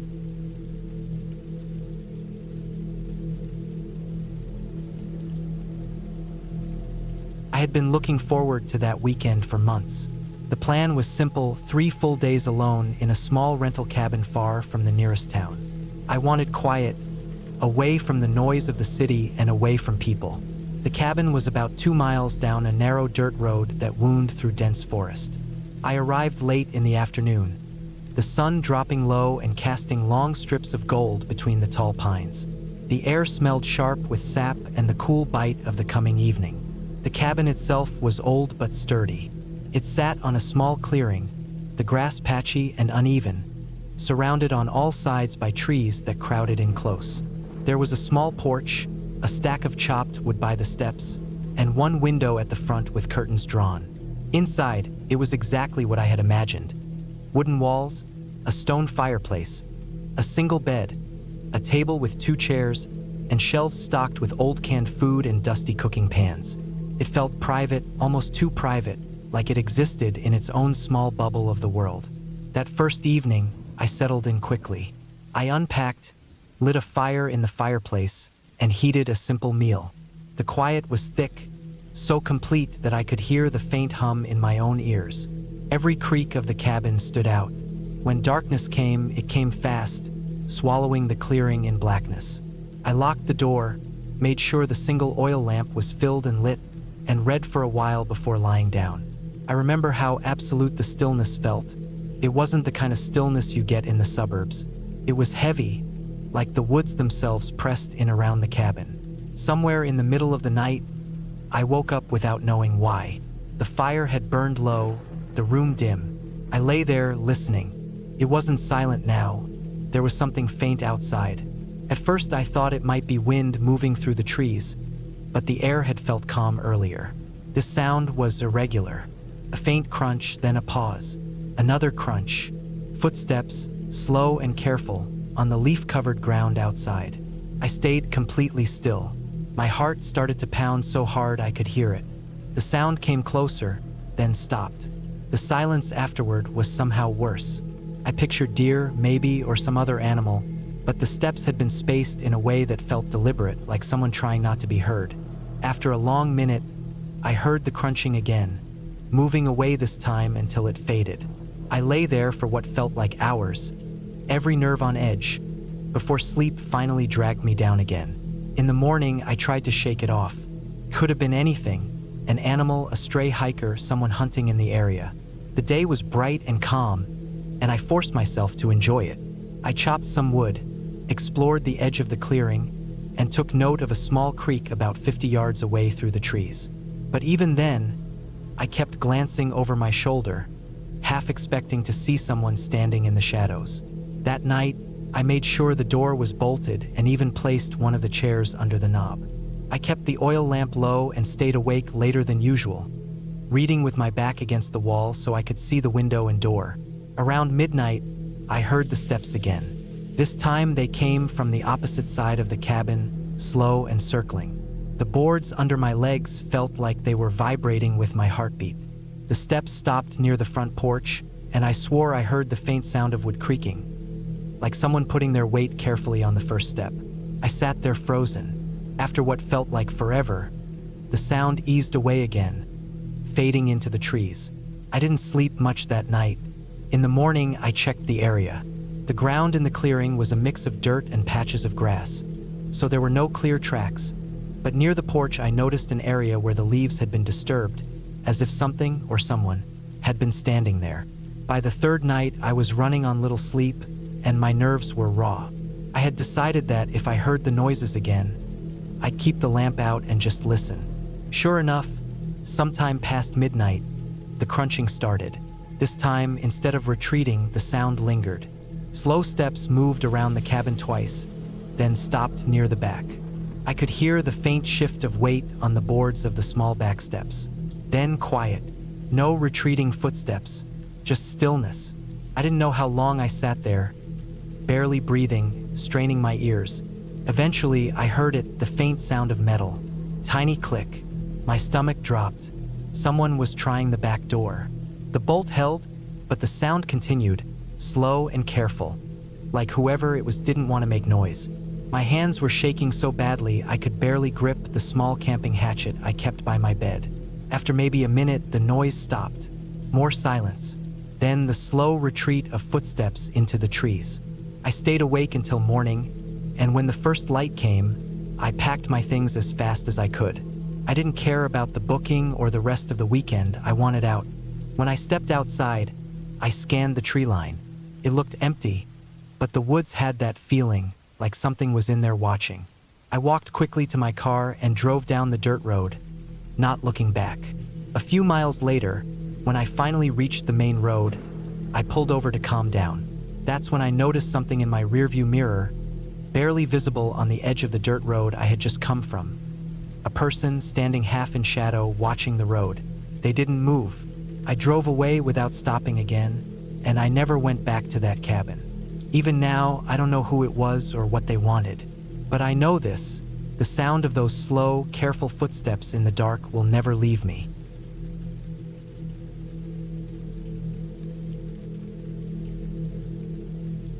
I went to the cabin at the start of October, thinking it would be the perfect place to get away from everything.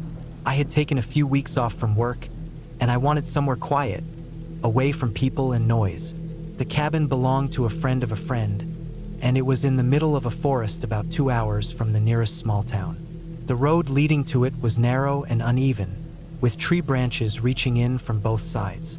By the time I arrived, the sun was low and the temperature had dropped. The air felt heavier than it did in the city, and it smelled strongly of damp earth and pine. The cabin was small but sturdy, built from thick logs that had darkened over the years. The roof was metal, and the rain from earlier in the week still left beads of water clinging to it. There was a front porch with 2 steps, and the wood was soft in spots from years of weather. Inside, it was basic: a single bedroom, a kitchen area with a propane stove, a small table, and a living room with an old wood-burning stove. There was no electricity except for what a small solar panel could give during the day, which wasn't much. There were no neighbors anywhere near me. The nearest cabin was almost 2 miles away, and between us was thick forest and uneven ground. I liked that at first. It felt like true isolation, the kind where you could hear your own thoughts. At night, the quiet was so complete that I could hear the faint ticking sound of the stove cooling down after a fire. On my first night, I sat outside on the porch after unpacking, just watching the forest grow darker. The temperature dropped fast after sunset, and the sky turned a deep blue before slipping into black. The trees blocked most of the starlight, so it became hard to see anything beyond a few feet from the porch.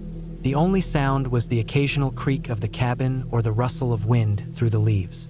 The second day, I decided to explore the area. There was an old trail behind the cabin that led down to a small stream about half a mile away. The trail was overgrown, and in some places the weeds were waist-high. I followed it anyway, stepping carefully to avoid holes and roots.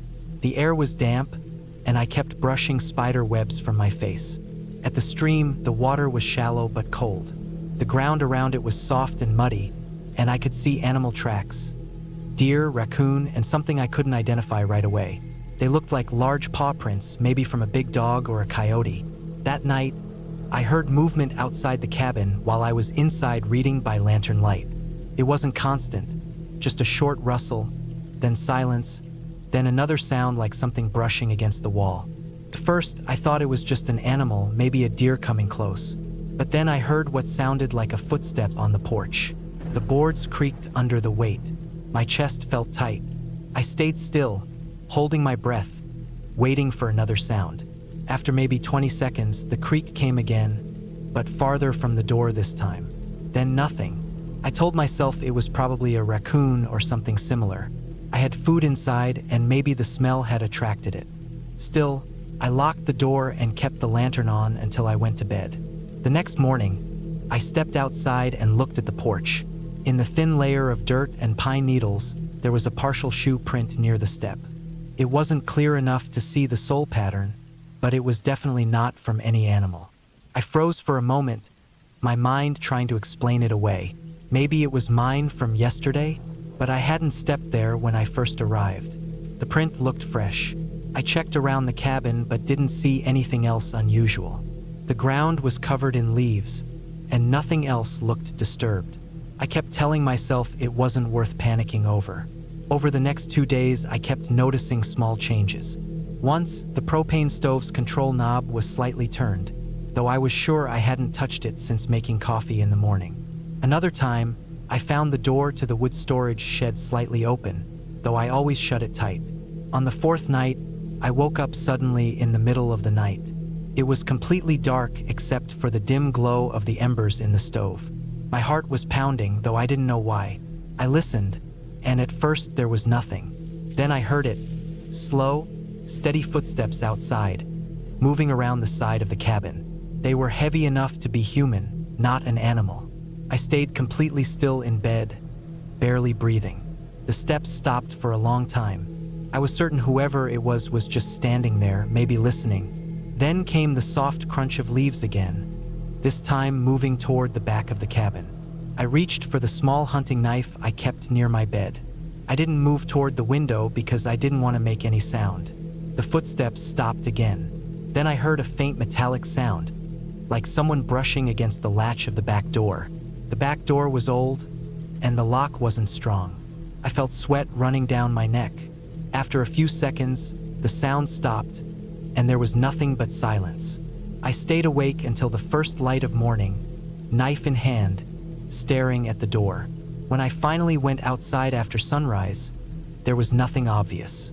No footprints I could see, no broken branches. But when I checked the back door, I noticed the latch had fresh scratches on it, as if someone had tried to pry it open. At that point, I decided to keep the cabin locked at all times, even during the day. I stopped going down the trail to the stream and stayed close to the cabin. I started noticing that the forest around me felt different, quieter, like even the birds weren't coming as close. On the sixth night, it escalated. I was sitting by the stove around 10 p.m. when I heard the front porch boards creak. This time, it was slow, deliberate. Whoever it was didn't care if I heard them. The sound stopped right outside the front door. My skin prickled. Then came a slow scrape along the wood, like a finger or something metal being dragged. I held my breath. After maybe a minute, the sound stopped. I sat there for what felt like hours, too afraid to move. Finally, I heard the steps retreat, the boards creaking again, then silence. That night, I barely slept. The next day, I found more partial footprints in the dirt near the porch. Still not clear, but enough to confirm they weren't mine. On the eighth day, I decided I couldn't stay there any longer. I packed my things quickly and loaded them into my car. As I was about to leave, I walked around the cabin one last time. Behind it, near the trees, I found something that made my stomach turn. A small pile of cigarette butts, maybe a dozen of them, crushed into the dirt. I didn't smoke, and no one I knew had been there. Some of them were fresh. That meant someone had been spending a lot of time just watching the cabin from the tree line. Driving away, I kept checking my rearview mirror. The forest felt tighter than before, like the trees leaned in closer to the road. When I finally reached the main road, I didn't stop until I was back in town. Later, when I told the owner of the cabin about what I'd experienced, they admitted something that made my skin crawl. They'd stopped going there a year earlier because they kept finding signs that someone was living nearby without their knowledge. Food going missing, tools moved. They'd even found a blanket deep in the woods, like someone had set up a hidden camp. That night, lying in my own bed back home, I couldn't stop picturing the cabin sitting in the dark, surrounded by trees, with someone out there watching it. I realized how close they'd been to getting inside while I slept. And I knew that if I had stayed another night, I might not have woken up at all.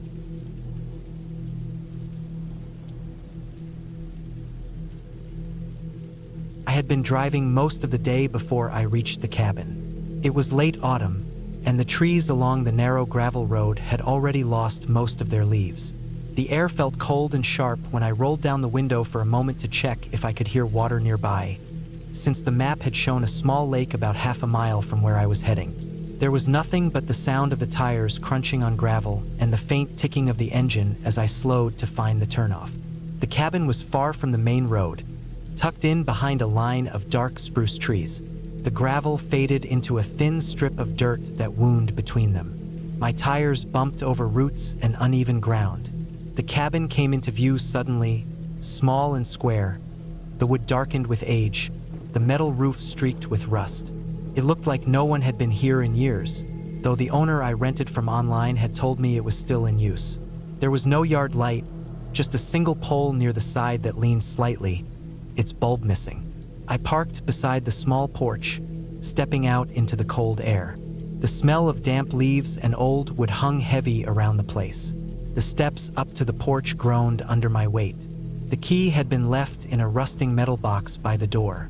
Inside, the cabin was dim even in daylight. The windows were small, and the single front room smelled faintly of stale air and cold ash from the wood stove in the corner. A single table with 2 chairs sat by the wall, and the floorboards were uneven under my boots. The first thing I did was walk through the place slowly, checking each room. There were only 3: the main room, a small kitchen section with old cabinets and a chipped sink, and a bedroom in the back with a narrow bed and a single dresser. The bathroom was nothing more than a little corner sectioned off with thin wood, a small metal tub and a toilet that looked as though it had been added much later than the rest of the cabin. There was no sound but my own footsteps, no hum of appliances, just the stillness you only get in places far from town. I set my bag on the bed and went back outside to bring in the rest of my things. The wind was picking up, shaking the bare branches of the trees. The sun was already low enough that shadows stretched long over the dirt track. I got my lanterns out first, since I knew it would be dark in here early. The cabin had a few light fixtures, but the wiring looked so old that I decided I wouldn't trust it. The wood stove had a pile of cut logs stacked by the wall, though they were old and gray, so I didn't know how well they would burn. I had brought my own bundle of dry firewood in the truck bed just in case. After stacking my things neatly inside, I made a quick check around the outside. The trees grew so close to the cabin that the back wall almost touched the trunks. There was a faint trail leading deeper into the woods, but it looked overgrown. I had no plans to wander far from the cabin once it got dark. The wind whistled faintly through the tops of the spruces. Every now and then I thought I heard the dry snap of branches somewhere off in the trees, but I told myself it was just the wind. It always sounds different out in the woods compared to a yard in town. By the time I started the stove, the light outside was fading fast. I sat in the main room on one of the stiff chairs and listened to the fire settle in the metal belly of the stove.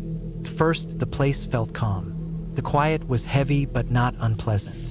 It's the kind of silence that you think will help you rest.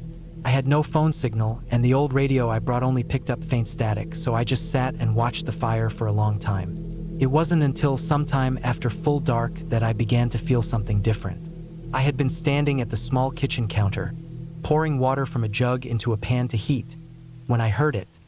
A sound that didn't belong to the normal shifting of the cabin. It was faint but clear. A light crunch like a foot pressing down on leaves, just outside the wall nearest the table. I froze and stood still for a long moment, pan halfway to the stove. I listened, holding my breath, and for a while there was nothing, just the faint moan of wind. I told myself it was probably a branch dropping or an animal nosing around, though the sound had been slow, deliberate. I went back to what I was doing, but my ears kept straining toward the window. When I went to check the fire, I kept glancing at the glass panes in the darkness beyond. The reflection of the lantern's light made it hard to see much outside. I decided not to look too long. Staring into the dark out here only makes your mind play tricks on you. I ate quietly, listening. About an hour later, I heard it again, this time from the backside of the cabin. Same slow crunch of weight on leaves, then nothing. The sound stopped quickly each time, as if whoever or whatever made it was pausing when I paused. I felt the air inside the cabin grow colder, not because the stove had died down, but because my body had gone still and tense. I thought about the trail I had seen earlier. If someone came in from that way, they could be right against the back wall without being seen from the front. I tried to tell myself it was just a deer moving around, but there was something too measured about the sound. Not the restless steps of an animal, but the careful weight of someone trying not to be noticed. I stayed awake late, moving quietly myself, waiting to hear more. The wind picked up again around midnight, and the cabin creaked with the shifting air. The noises outside grew harder to separate from the sound of branches and leaves. I didn't go outside to check. Stepping into the dark woods without knowing who was out there didn't make sense. It was maybe 2 in the morning when I heard something that confirmed my unease. It was faint but sharp, the sound of a fingertip brushing along the outer wall's boards. A slow, dragging motion, just for a second, then gone. The wood stove popped loudly and made me flinch. I didn't sleep much after that. I sat with my back to the wall farthest from the windows, listening. Every so often, I thought I heard something in the leaves, but I couldn't be sure. Around 4, the wind died down and the night grew dead still. I sat there until the pale light of morning began to seep into the windows. When I stepped outside after sunrise, the air was bitter cold. The ground was littered with leaves, and I walked slowly around the cabin. On the backside, near where I had heard the dragging sound, I saw it. A clear footprint in the patch of soft dirt near the wall. Human. The tread was worn, but the shape was obvious. It was facing the cabin, just a few feet from the boards. The trail into the woods was disturbed.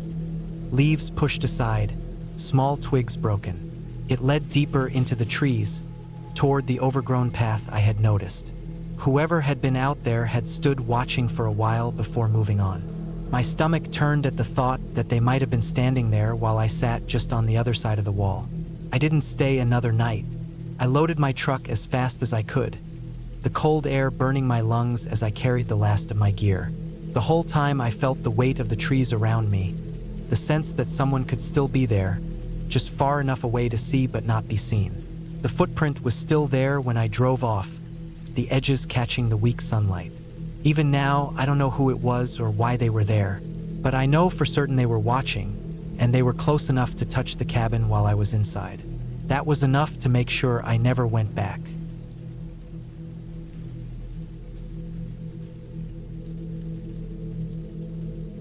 I had been planning the trip for weeks. The cabin was deep in the woods, far from the main road, and according to the rental listing, it was perfect for someone who wanted complete isolation. That was exactly what I wanted. My life in the city had been loud, cramped, and full of constant interruptions. I wanted a place where I could hear my own thoughts without cars, phones, or people getting in the way. The drive to the cabin took most of the afternoon. The paved road eventually gave way to a narrow dirt path, which twisted through thick trees that blocked out most of the sunlight. My tires cracked over sticks and loose stones.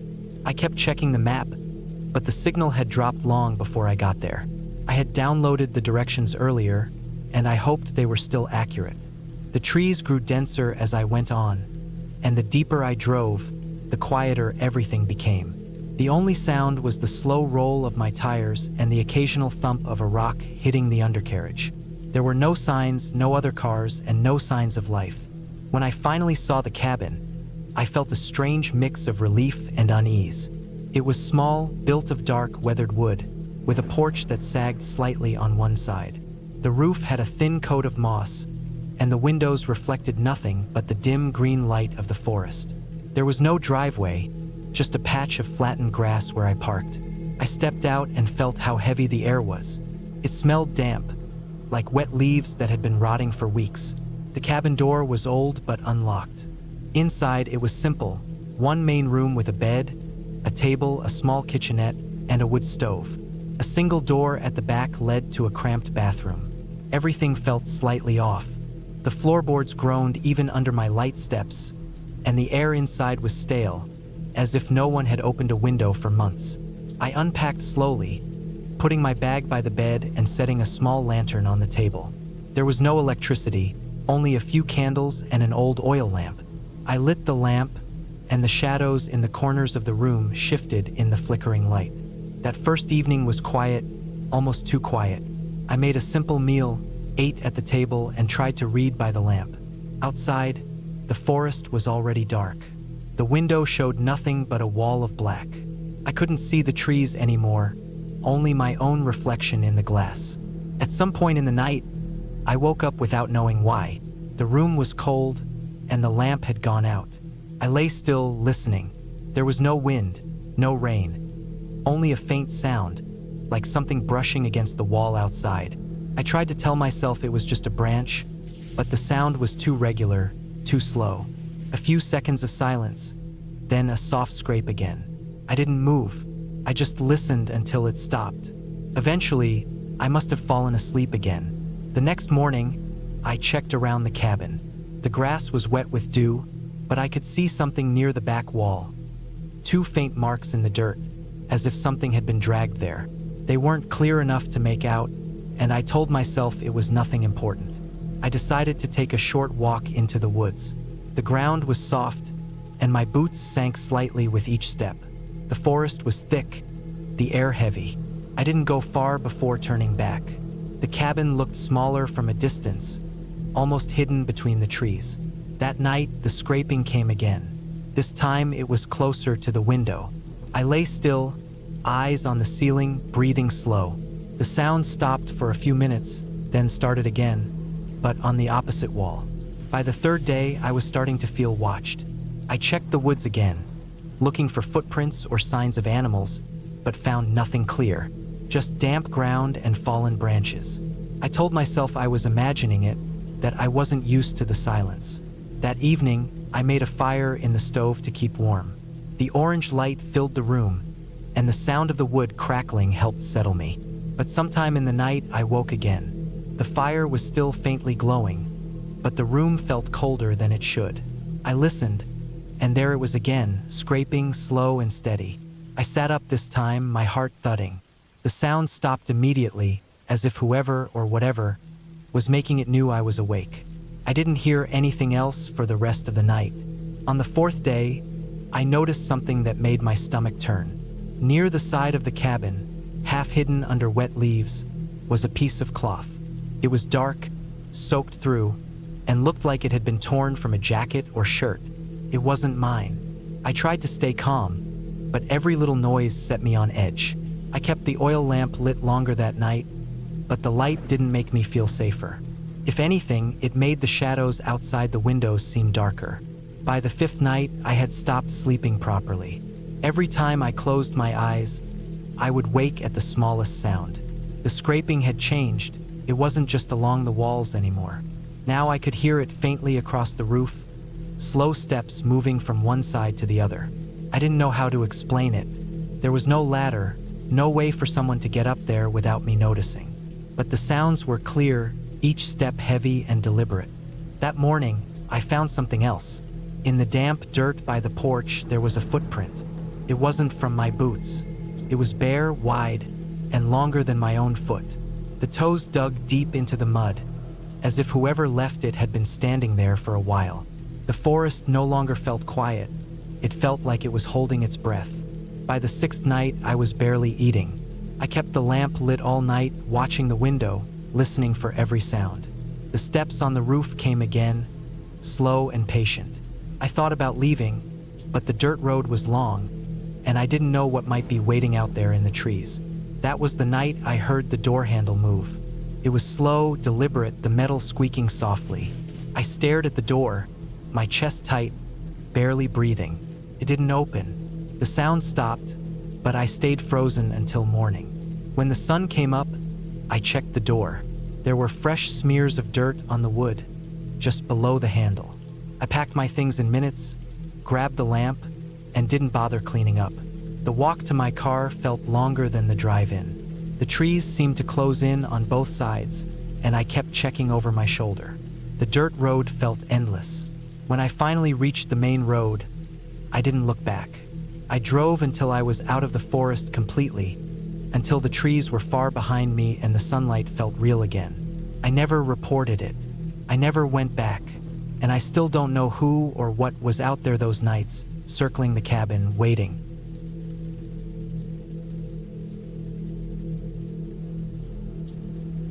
I came to the cabin at the start of October. It sat alone on a slope above a lake, the next nearest property a half-hour's drive away. The old road leading up to it was narrow and uneven, with loose gravel that slid under the tires. The air smelled cold and damp, and most of the leaves had already turned brown. I had rented it for 2 weeks, thinking it would be quiet, good for work, and maybe a chance to clear my head. The listing had called it secluded. But that word didn't mean much until I was standing there with my bag in my hand and realized there was no sound at all except the wind pushing through the thin trees. The cabin was small but sturdy. Weathered wood, a sagging porch, a tin roof with dark streaks from years of rain. Inside, it smelled faintly of pine and something older, like dust trapped in the boards. The floor creaked with each step, and there was no insulation. I could feel the cold settling in already. There was no cell service and no internet, just a landline that looked like it hadn't been touched in a long time. The windows faced the lake, and the back of the cabin looked into a dense wall of trees. The first couple of days were uneventful. I unpacked, chopped some firewood from a small pile of logs, and walked down to the lake in the mornings. It was colder near the water, the surface so still it looked like glass. There was a narrow dock that stretched out, its boards warped and grayed. I spent hours sitting there, listening to the occasional ripple or the creak of wood when the wind shifted. Every sound seemed louder out there. A single bird call carried across the whole lake. On the third night, I noticed something that didn't fit. I had gone outside before bed to bring in a few more logs for the stove. The air was sharp and my breath came out in thick clouds. I stood there for a moment, just looking at the lake through the thin trees, when I saw a faint light on the opposite shore. It was far away, maybe half a mile, and it flickered like a weak flashlight. I knew from the map that there shouldn't be anything over there. The other cabins were all to the south, not directly across. I watched it for a while, but it disappeared after a few seconds. I went inside thinking it might have been a reflection or maybe someone passing through. The next morning, I walked around the cabin and noticed fresh marks in the dirt along the treeline. At first, I thought they were from an animal, deer tracks or something similar, but the spacing was strange. They were deep, uneven impressions, as if someone had walked through when the ground was softer, and now they'd hardened into odd shapes. They led toward the back of the cabin and stopped a few feet from the wall. I checked for damage but found nothing. Still, it made me uneasy. I told myself they were probably old, maybe from a previous guest. That night, the wind picked up. The trees groaned and scratched against each other. Inside, the cabin shifted and popped with the temperature drop. Around midnight, I woke up to a thud outside. Not a branch falling, heavier, closer, like something hitting the porch. I lay there listening, my heart pounding, but didn't hear it again. I eventually fell back asleep, though it was uneasy and broken. By the fifth day, I started feeling like I was being watched. It wasn't anything I could point to, just the sense that whenever I stepped outside, the woods felt heavier, like they were holding something back. I found myself scanning the treeline whenever I chopped wood or went to the dock. Sometimes I thought I saw movement far off, but it was always quick, gone before I could be sure. The light across the lake appeared again that evening, this time brighter and moving in slow, deliberate arcs, like someone sweeping a flashlight across the trees. On the seventh night, I woke up cold. The fire in the stove had burned low, and I got up to add more logs. When I reached the living room, I froze. The front door was open just a few inches. I hadn't touched it since locking it earlier. My first thought was that the wind had blown it open, but the latch was still turned to the locked position. I pushed it shut, slid the deadbolt, and stood there for a long time, listening. Nothing moved. I didn't sleep much after that. The following morning, I found something strange at the edge of the dock. A boot print, large and deep, pressed into the damp wood. It was facing toward the cabin. There were no other prints around it, as if whoever made it had stepped there and then vanished. I couldn't figure out how it was even possible. The boards weren't soft enough to take a perfect impression unless someone had soaked them, and it hadn't rained in days.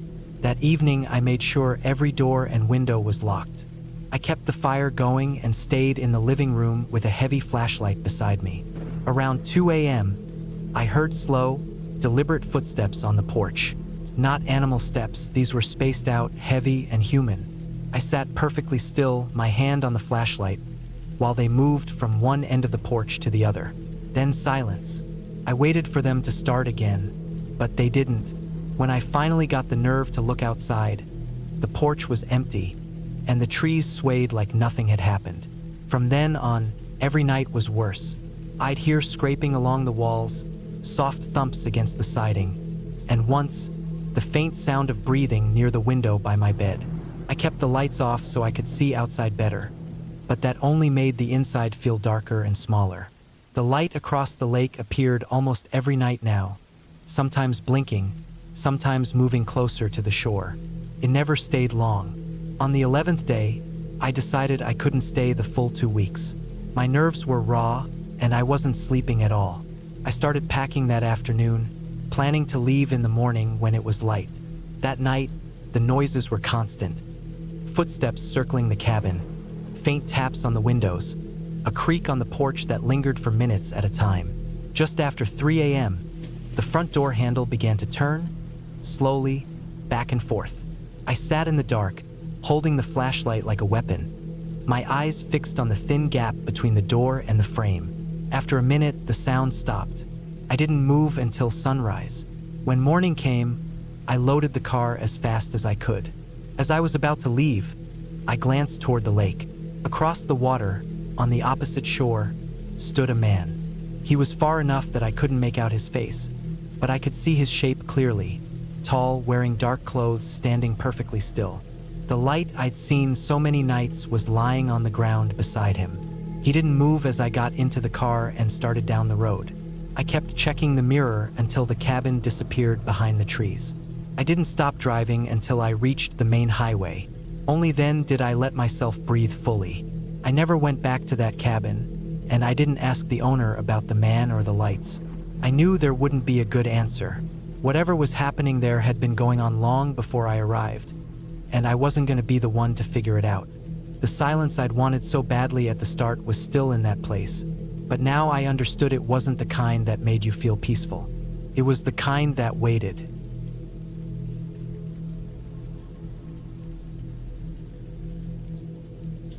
I had been looking forward to a week alone in the old cabin for months. It sat deep in the woods, far from the nearest road, a small square shape hidden among tall pines and the slow curve of a narrow river. I had been there twice before with friends, but this time I came alone. I wanted quiet. I wanted to hear nothing but the wind in the branches and the low shuffle of water over rocks. The air was still cool that morning when I arrived. The sun was sharp through the trees, throwing strips of light across the dirt track that led up to the clearing. The cabin's roof looked older than I remembered, with dark patches where the wood had swollen from years of rain. The porch steps groaned as I carried my bags up, and inside, the air smelled faintly of dust and old smoke. I put down my backpack and cooler on the wooden floor and stood still for a moment, listening. It was so quiet I could hear my own breathing. The plan was simple. I'd spend the days reading, cooking simple meals, walking along the trails, maybe fishing in the river. No phone reception meant no messages, no news, no interruptions. Just me and the forest. I opened the small windows on each side of the room, letting in the smell of pine and damp soil. I unpacked slowly, putting food in the small gas fridge, my clothes in the old dresser, my flashlight on the table. Everything felt peaceful. The first day passed exactly as I'd hoped. I walked along the riverbank, sat on a flat rock with my feet in the water, and watched a heron stand so still that I almost missed it when it finally moved. I made a simple dinner of rice and beans and ate it while the light faded through the windows. After dark, the forest grew louder, crickets, an owl calling somewhere far off, the occasional snap of a twig. I wasn't worried. Those were natural sounds. I fell asleep to them without trouble. The second day, clouds rolled in early. The air was damp and heavy, and by afternoon the rain started. It wasn't a hard rain, just a steady tapping on the roof and leaves. I stayed inside, reading and making notes in a small notebook. By evening, I noticed the temperature had dropped more than I expected, and I lit the small wood stove in the corner. The fire crackled, and the shadows moved gently along the walls. That night, I woke suddenly. I didn't know what had pulled me from sleep. The rain was still falling, but softer now, almost like a mist. I listened in the dark, holding still under the blanket. There was a sound outside, not close, but not far either. A slow, irregular crunch of wet ground. It wasn't the wind. It wasn't an animal moving quickly. It was measured, uneven, like someone walking and pausing. My stomach tightened. I told myself it could be a deer. I had seen plenty of tracks along the trail earlier. I stayed still, listening, and after a few minutes, the sound faded. I lay there for a long time before I fell asleep again. The next morning, I stepped outside with my coffee. The rain had stopped, and the air smelled fresh and cold. I walked around the cabin, looking at the wet ground. The earth was soft enough to show prints clearly. About 10 feet from the porch, near the edge of the trees, I saw them, footprints. Human. They weren't mine. They came from the woods, stopped a short distance from the porch, and turned back the same way. I stared at them for a long time. They weren't fresh enough to still have sharp edges, but they were from last night. I felt the same knot in my stomach as I had in the dark hours before dawn. I told myself it might have been a hiker who got lost, or someone from a nearby property. But there was no reason for them to be this far from the trail at night in the rain. I spent the rest of the morning inside, glancing often toward the windows. By afternoon, I tried to focus on my book, but my ears kept picking up small sounds. Branches snapping, leaves shifting. I couldn't tell if they were closer or if I was just more alert. I made dinner earlier than usual, eating quickly, and checked that all the doors and windows were latched before dark. That night, I barely slept. I lay on the bed in the main room, flashlight in my hand, listening to every sound. Around midnight, I heard it again. Slow steps, wet leaves. This time, they stopped right outside the cabin. My heartbeat thudded in my ears. I didn't move. I didn't breathe. After what felt like minutes, there was a faint scrape against the side of the wall, like something brushing along the wood. Then silence. I stayed awake until dawn, my body stiff with tension. When I stepped outside in the morning, the ground was still damp from the night air. More prints. They circled the cabin this time, passing the windows. I noticed something else. A few marks on the wall where the wood was lighter, as if something had rubbed against it recently. The rest of the day, I kept the rifle from the cabin's storage rack nearby. I didn't want to use it, but holding it made me feel less exposed. I walked to the river and filled a jug with water, scanning the tree line every few minutes. The woods felt different now, heavier somehow, as if they were holding something back. By the fourth night, I was running on little sleep. Every creak of the cabin, every sway of the trees outside kept my nerves stretched tight. I tried to convince myself to leave in the morning, but part of me didn't want to walk the long trail back to the road alone. At least the cabin had walls. It was around 2 in the morning when I heard it again. The steps, slower than before, pausing often. They came right up to the porch. I could hear the boards groan under weight. Then, a long stillness. My throat was dry. My hands were shaking so badly I could barely keep hold of the flashlight. A faint pressure came against the front door, like a slow push testing it. The latch rattled quietly. I aimed the flashlight at the door from where I sat, but didn't turn it on. My finger hovered over the switch. After a long time, the pressure eased. Steps moved away, fading into the trees. I sat there for the rest of the night, waiting for them to come back. They didn't. The first light, I packed quickly. My hands moved without pause, stuffing clothes and food into the bag.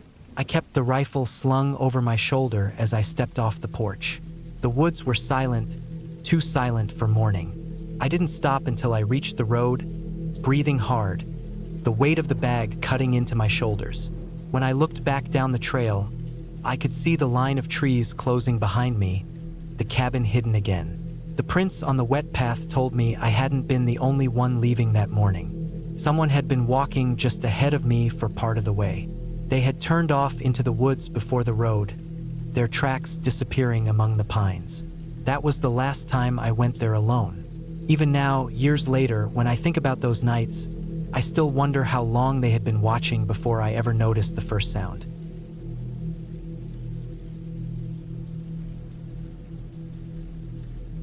I had been looking forward to that trip for months.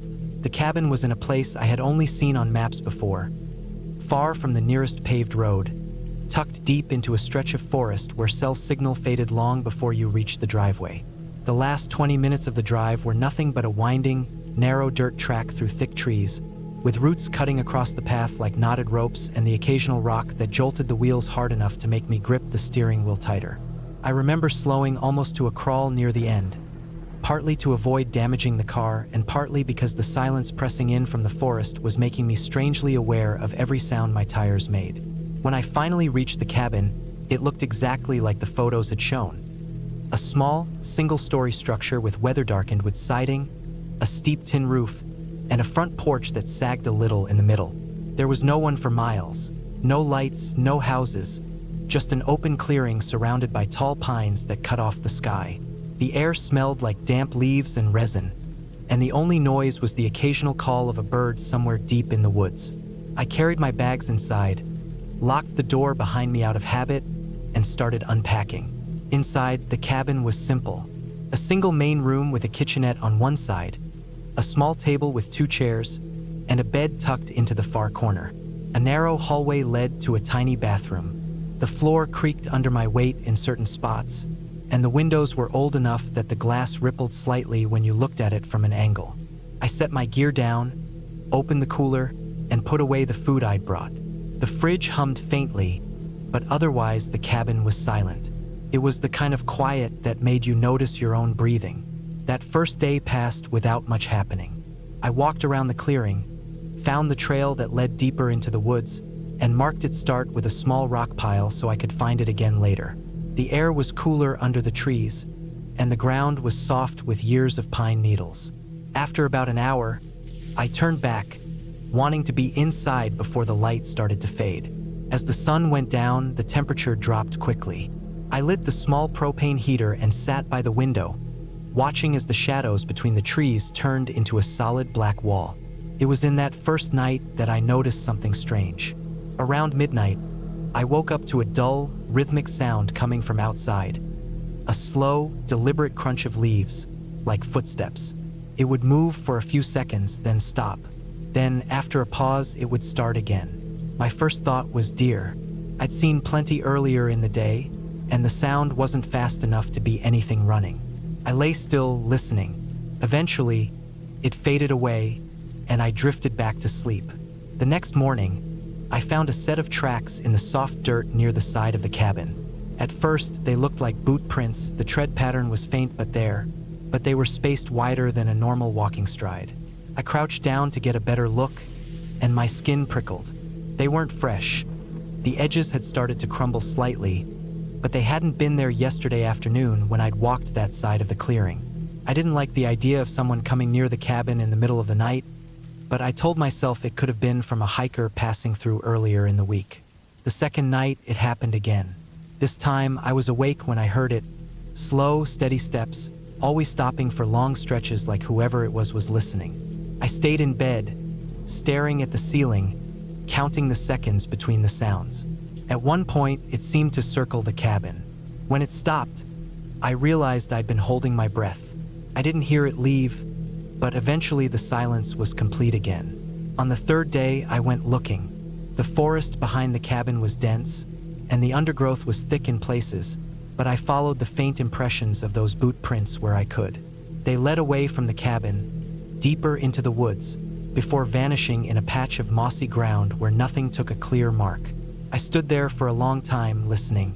No birds, no wind, just stillness. That night, I didn't sleep much.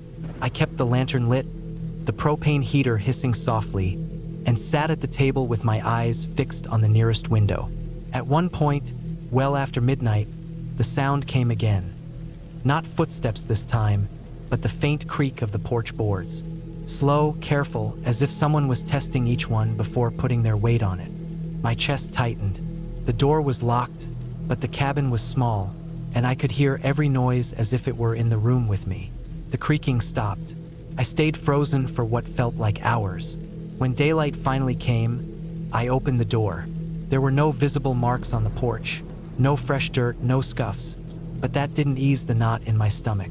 I decided to cut my trip short. The place was too remote, and I couldn't shake the feeling of being watched. I spent the morning packing, loading the car, and checking over my shoulder every few minutes. As I turned down the dirt road, I caught sight of something in the rearview mirror. A figure standing at the edge of the clearing, just inside the treeline. Tall, still, head slightly tilted. I couldn't make out the face. The trees closed around the road a moment later, and when I glanced back again, there was nothing but green shadows. I didn't stop driving until I reached the first stretch of asphalt, and even then my hands stayed tight on the wheel. By the time I reached town, it felt like the tension had bled out of me, replaced by a heavy, lingering unease. I never went back to that cabin. For weeks afterward, I'd wake at night thinking I heard those slow, deliberate steps outside my window. And even now, years later, I still remember the way that figure didn't move. Not even a twitch as I left.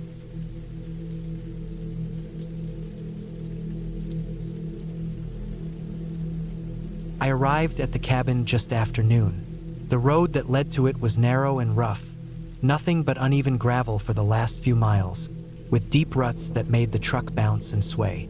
The air felt colder here than it did back in town, though the sky was still pale and clear. The forest around me was dense.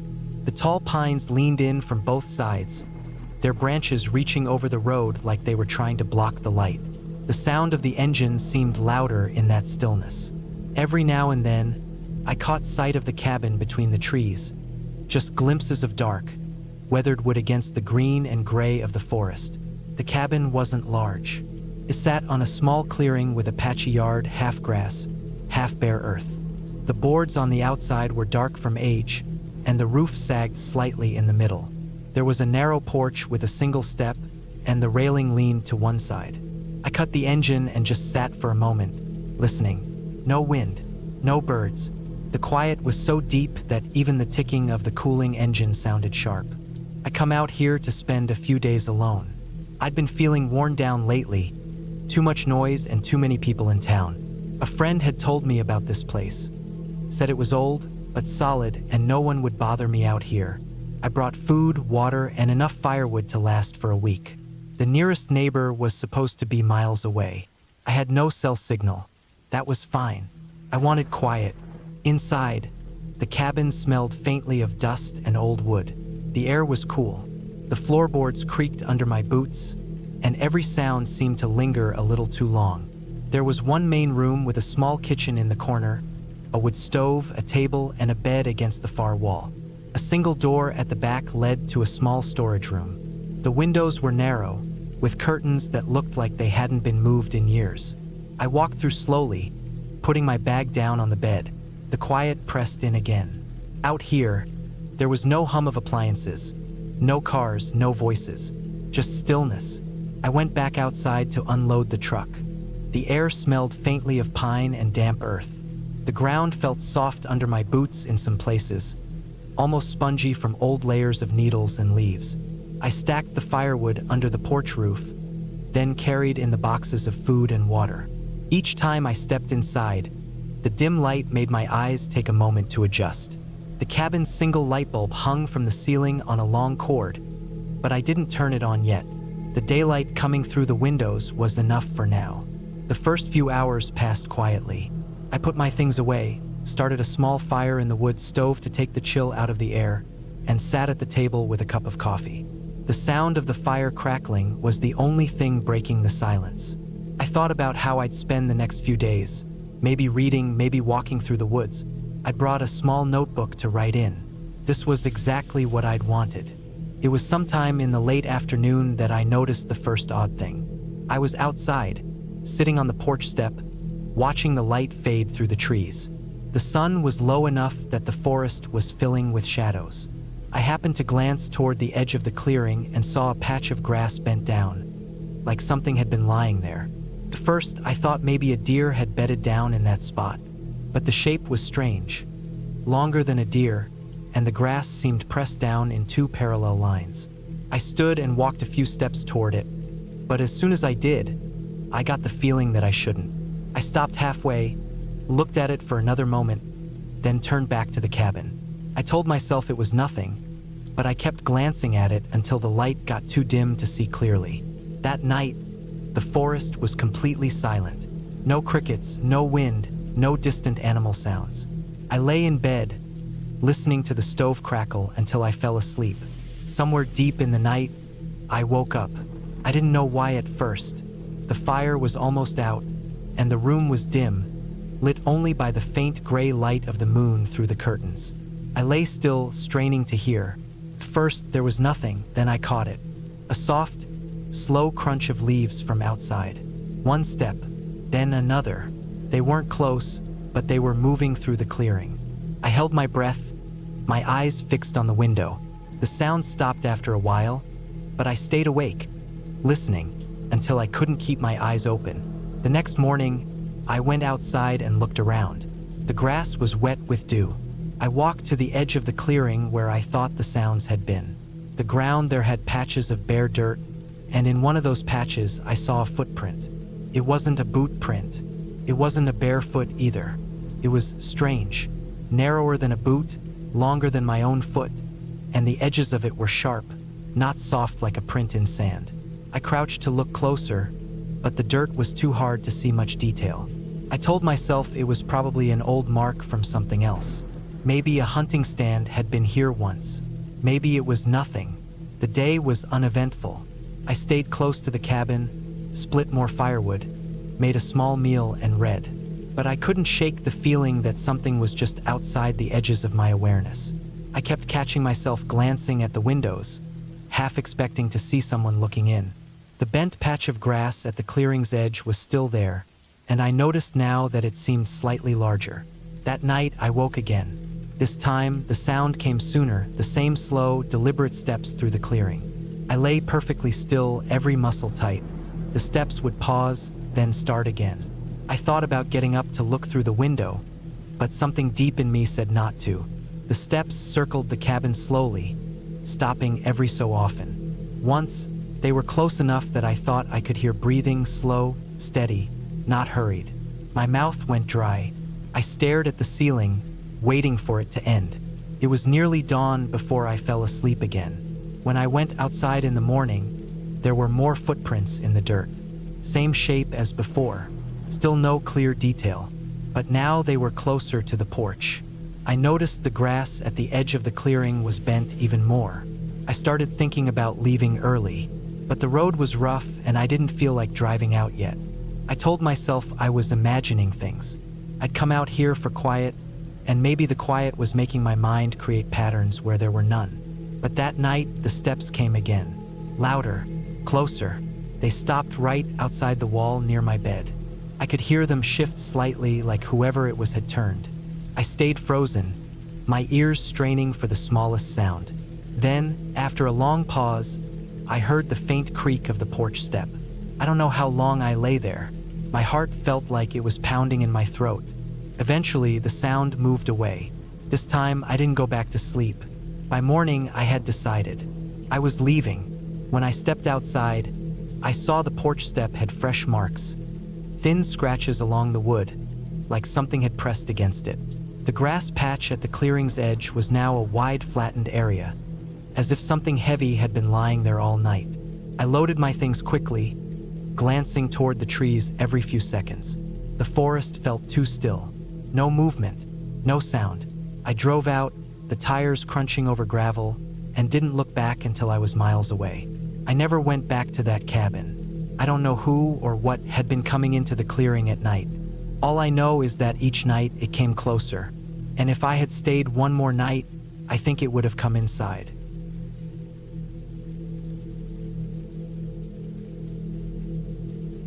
I drove up into the hills late in the afternoon. The sky a pale gray with low clouds that made the air feel heavy. The road wound higher and higher, twisting through tall pines and narrow bends where the gravel crunched under my tires. I had rented a small cabin for a few nights, far from the main town, just to have some quiet. The map had shown it at the end of a dirt road, and the owner had told me there would be no other houses nearby. I liked the idea of that at the time. When I finally pulled into the narrow clearing, the cabin looked even smaller than in the pictures. The wood was weathered, the roof dark from years of rain, and there was a thin porch with a single step. The grass was damp and patchy, and beyond it the forest pressed in on all sides. I could hear nothing but the faint hiss of wind through the branches. Inside it was plain. One room with a bed against the wall, a small table, a wood stove, and a counter with a sink. The air smelled faintly of pine and dust.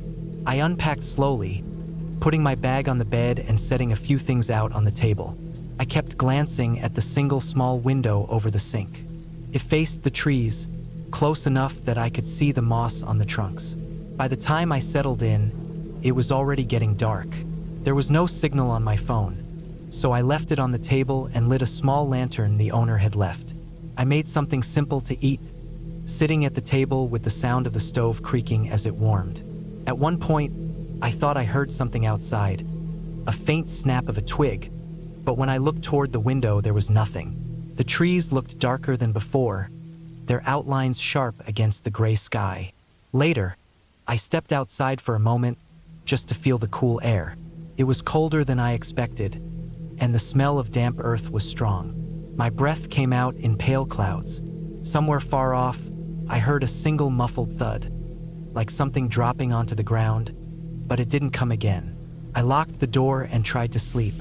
The bed was firm and the blanket scratchy, but the room was warm enough. I kept waking up though. Every time I opened my eyes, I could hear faint movements outside. Not constant, just enough to make me keep listening. A shuffle of leaves, a short scraping sound. At one point, I thought I heard something brushing against the wall near the head of the bed. When I got up in the morning, I went out onto the porch. The ground was wet from a light rain during the night, and there were marks in the mud near the side of the cabin. At first I thought they were animal tracks, but they looked wrong. Too long, too narrow, and spaced like they had been made slowly. I crouched down and saw that some of the grass was bent, as if something had stood there for a while. The rest of the day was quiet. I went for a short walk down the road, but didn't go far. There were no other houses, no parked cars, no sign of anyone. Back at the cabin, I read for a while and tried not to think about the marks in the mud. But when the sun went down, I started to feel the same tension as before, that low sense that I wasn't alone out here. Around midnight, I woke to the sound of soft steps on the porch. They were slow, deliberate. The boards creaked slightly under the weight. My chest tightened and I didn't move. The steps stopped, and for a long minute there was nothing. Then I heard the faint sound of breathing close to the window. Not loud, but steady. I stayed frozen, listening, my eyes fixed on the dark shape of the window frame. After what felt like forever, the sound faded. I waited a long time before I even sat up. I didn't go back to sleep. In the morning, I found fresh marks in the mud. The same long, narrow impressions. This time, they were right in front of the window. The glass was smudged faintly, as if touched. My stomach felt tight as I stared at them. That evening, I made sure everything was locked. I kept the lantern low and stayed away from the window. Hours passed, and just when I started to think maybe nothing would happen, I heard the porch boards creak again. The sound moved slowly toward the door. Then there was a long pause and a faint, steady pressure against the handle, like someone testing it. The wood groaned slightly. I sat in the dark, my heart pounding, every muscle tense. The handle moved again, just a little before stopping. Eventually, the sound of steps moved away. I didn't hear anything else that night, but I didn't sleep at all. By the fourth morning, I had made up my mind to leave early. I packed my bag quickly, not even bothering with breakfast. As I stepped onto the porch, I froze. There were more tracks, leading from the edge of the forest to the door. They were deeper this time, pressed hard into the wet earth. I drove away without looking back, following the winding road down through the trees until the cabin was out of sight. I didn't stop until I reached the main highway. Even then, I kept checking the rearview mirror, half expecting to see something behind me. I never found out who had been there those nights or why they had come so close. But I still remember the sound of those slow, deliberate steps and the quiet, steady breathing outside the glass, as if whoever it was had been waiting for something. And I know that if I had stayed one more night, the door might not have held.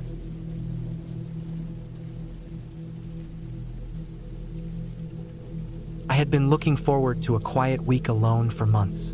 Life had been noisy, busy, and full of small but constant problems.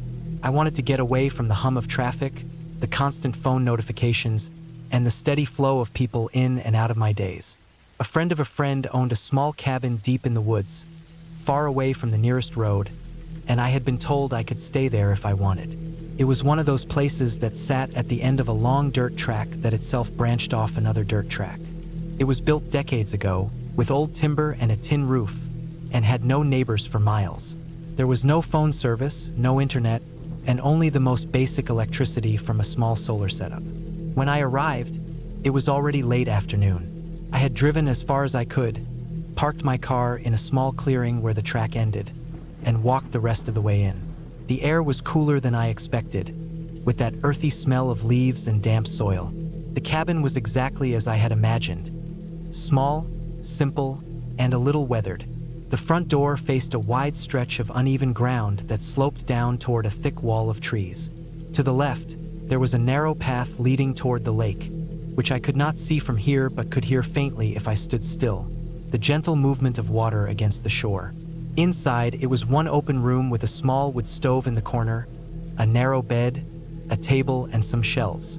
There was no bathroom inside, just an outhouse about 30 steps behind the cabin. The place smelled faintly of wood smoke and dust. I put my bag down, took off my jacket, and began settling in. The first day passed without anything unusual. I spent the evening unpacking my food, lighting the small stove, and listening to the quiet. I had brought books to read and a small battery-powered lantern for light. As the sun dropped, the cabin seemed to sink into an even deeper silence. The forest outside darkened quickly, and I could hear small movements now and then. A branch shifting, something scurrying through the leaves. I told myself it was just animals and went to bed early. The first night was cold. I woke up once or twice to add wood to the stove, the sound of the logs cracking softly as they burned. Each time I woke, I noticed the stillness outside. There was no wind, no rain, no distant traffic. Just nothing. The next morning, I walked to the lake. The path was narrow, lined with tall grass, and in places, the ground was soft. The lake itself was calm and gray, reflecting the overcast sky. I stayed there for a while, just watching the surface move slightly under the weight of small ripples. On the way back, I noticed something strange. The dirt near the cabin's front steps looked disturbed, as if someone had walked there recently. I had left no footprints the day before. I was sure of that, and the marks I saw now were faint but clear enough to notice. I bent down and saw they were from boots, not bare feet or animal tracks. I told myself it could have been the owner checking the place before I arrived, or maybe a hiker who had gotten curious. Still, the thought of someone walking so close while I was sleeping inside made my stomach feel tight. That night, I kept the lantern on for longer than usual. The light was soft and dim, barely pushing against the shadows in the corners. I sat at the table, reading, but found myself glancing at the windows more often than before. They were small, covered with thin curtains, and I could not see out without getting up and pulling them aside. Every now and then, I thought I heard faint crunching sounds in the leaves outside, but they would stop quickly, replaced by the empty silence again. By the third day, I started feeling more aware of the isolation. In the city, even in quiet neighborhoods, you can still hear distant cars or see a glow from streetlights at night. Here, once the sun went down, it was like being dropped into a black pit. The air got colder at night, and I found myself listening harder, trying to catch any sounds beyond the stove's soft popping. That afternoon, I went out to gather more wood from a small pile behind the cabin. The pile was partly covered with a tarp, and as I pulled some logs free, I noticed something else. Cigarette butts on the ground near the corner of the cabin. I didn't smoke, and the butts looked fresh, not weathered or faded from rain. The unease that had been building since I saw the boot prints sharpened into something heavier.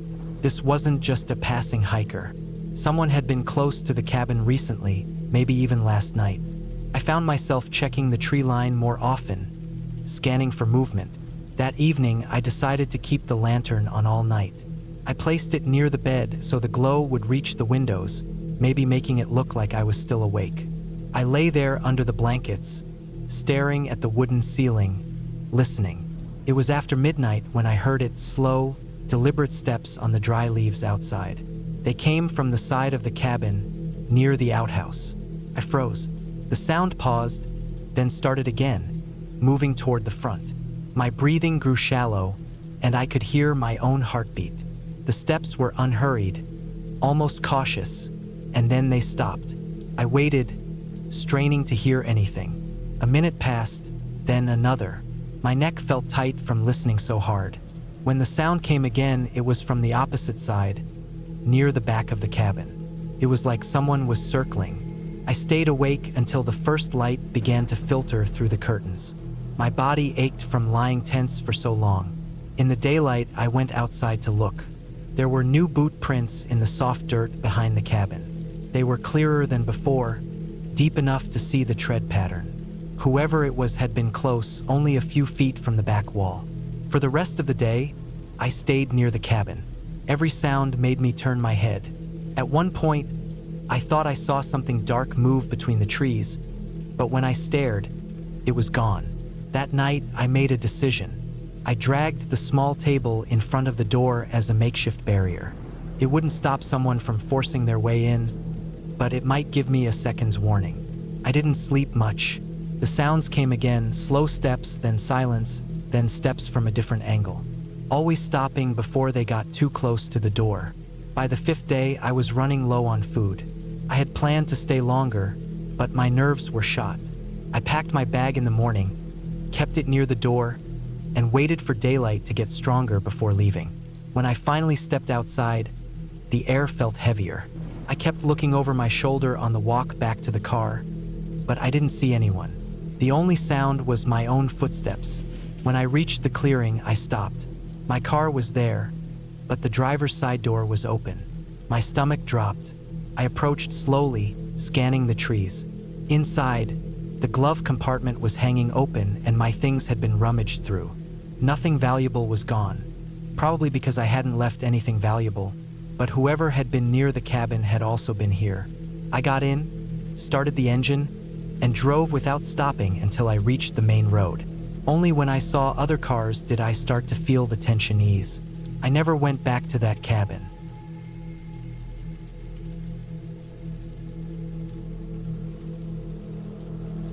I had been at the cabin for 3 days before the first real trouble started. The place was small, set back from a dirt road that wound through thick pine and birch woods. The air smelled damp, and even in August the mornings were cold enough that I could see my breath when I stepped outside. I had come here alone to get away from the noise and traffic of the city, thinking I could spend a week fishing in the nearby lake and walking in the woods. I brought food, water, and enough fuel for the small stove inside. There was no phone service here. The nearest town was about 12 miles away, and the road was rough enough that my old truck struggled on the ruts and rocks. The cabin had one main room and a narrow sleeping loft above. It had been built a long time ago, wooden boards weathered to a gray color, a tin roof patched in a few places, and windows that didn't seal completely. At night, I could hear wind sliding through the cracks. The back of the property dropped into a steep ravine, filled with tangled brush and fallen logs, and beyond that, the forest stretched for miles. The first 2 nights passed quietly, cooked, read, and listened to the wind. I walked to the lake in the afternoons, carrying a small fishing rod and a folding chair. It was peaceful, almost too peaceful. By the 3rd evening, the quiet started to feel heavy. The sound of my own breathing and the creak of the floorboards felt louder than they should. I noticed I was glancing at the windows more often, scanning the tree line as the sun went down. That night, I was lying in the loft trying to sleep when I heard something outside. At first, I thought it was wind moving branches, but it was too steady. It was the sound of footsteps on the dry needles and leaves. They were slow, spaced out, as if someone was taking their time. The steps moved around the cabin, crunching softly, then stopping. I stayed still, my head turned toward the open loft window. There was no light outside, only a faint outline of the trees against the darker sky. The steps started again, circling halfway around before stopping once more. I thought about grabbing my flashlight, but I didn't want to make noise. The footsteps didn't move away. They were just there, close, as if whoever it was, or whatever it was standing in the shadows. I waited, heart beating fast, until finally they faded toward the trees. The next morning, I checked around the cabin. I expected to see boot prints, but the ground was covered with so many pine needles that nothing showed clearly. Only near the back corner did I find a patch of bare dirt where something had pressed down. Could have been an animal. I told myself it probably was. That day, I didn't walk to the lake. I stayed closer to the cabin, cutting small branches for the stove and checking my supplies. The silence felt different now. Every snap of a twig in the distance made me turn my head. Around mid-afternoon, I caught sight of movement far between the trees, a quick flash of something dark. I stared at the spot until my eyes hurt, but nothing moved again. By evening, clouds had moved in, and it started to rain lightly. The sound on the tin roof was constant, but underneath it, I thought I heard another sound, faint and irregular, like something brushing against the side of the cabin. I stood by the window and looked out but saw only wet, dark shapes of the trees. The rain stopped after midnight, and I slept in short bursts. Around 3 in the morning, I woke to a sharp sound, wood tapping against wood. It came from near the back of the cabin, then again spaced a few seconds apart. I slid down from the loft and moved quietly to the back wall. The sound stopped. I waited, listening hard, but all I could hear was my own breathing. The next day, I decided I would leave early. Something felt wrong here, and I didn't want to stay another night. I started packing my things. My truck was parked about 50 yards away, near the start of the dirt road. I carried my first load, some food and my tackle box, out to it. The road looked even narrower in the daylight, wet from last night's rain, with mud pooling in low spots. When I came back to the cabin for the second load, I noticed something strange. On the back wall, near the window, there were fresh marks. 3 shallow scratches in the wood, about a foot long each, parallel and close together. They hadn't been there before. They were too even for an animal and too deep for someone to make without a tool. I felt the air in my chest tighten. I started moving faster, stuffing clothes and gear into my bag. I kept looking at the windows. Outside, the forest seemed to press closer, the shadows between the trees darker than before. I made my last trip to the truck, carrying my sleeping bag and the fuel can. As I was loading them, I heard it again, the slow, steady crunch of footsteps. They were on the other side of the cabin, moving toward the front. I froze, holding the sleeping bag in one hand, and listened. The steps stopped. I got in the truck and started it. The sound of the engine felt too loud in the stillness. I didn't look back at the cabin as I drove away. The road was rough, the tires slipping in the wet mud, but I kept going, gripping the wheel hard. My eyes kept jumping to the rearview mirror, half expecting to see someone step out into the road. It took me almost 40 minutes to reach the first paved road. Only then did I slow down. My hands were shaking on the wheel. I didn't stop until I reached the edge of town. Later, when I thought about it, I realized the most unsettling thing wasn't the footsteps or the scratches. It was how quiet everything had been just before I left. No birds, no wind, no distant creak of trees. It was as if the whole forest had been waiting for me to go. I never went back to that cabin.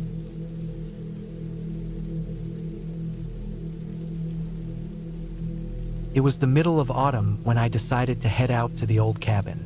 I had been there a few times over the years, but never for more than a night or two. This time, I planned on staying for a full week, maybe longer if things felt right. The place belonged to my uncle, but he hadn't been there in years. It was tucked deep into the woods, about 45 minutes from the nearest town, and at least a 20-minute drive down a narrow dirt road from the closest paved one. It wasn't exactly hidden, but it was far enough off the beaten path that you wouldn't just stumble across it by accident. The cabin sat on a small clearing surrounded by thick pine and oak trees.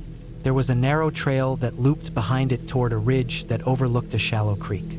The cabin itself wasn't much, just a single floor with 2 small rooms, a kitchen, and a bathroom that only worked because of an old rainwater tank hooked up to it. The place always smelled faintly of wood smoke and damp earth. The air inside seemed heavier than normal, like it had been sealed up too long. The furniture was old but solid, creaky wooden chairs, a small sofa that sagged a little in the middle, and a single bed with a frame that groaned when you moved. I arrived in the early afternoon, parking my truck just off the dirt driveway. The sun was still high enough to keep the shadows short, but there was already a crispness in the air.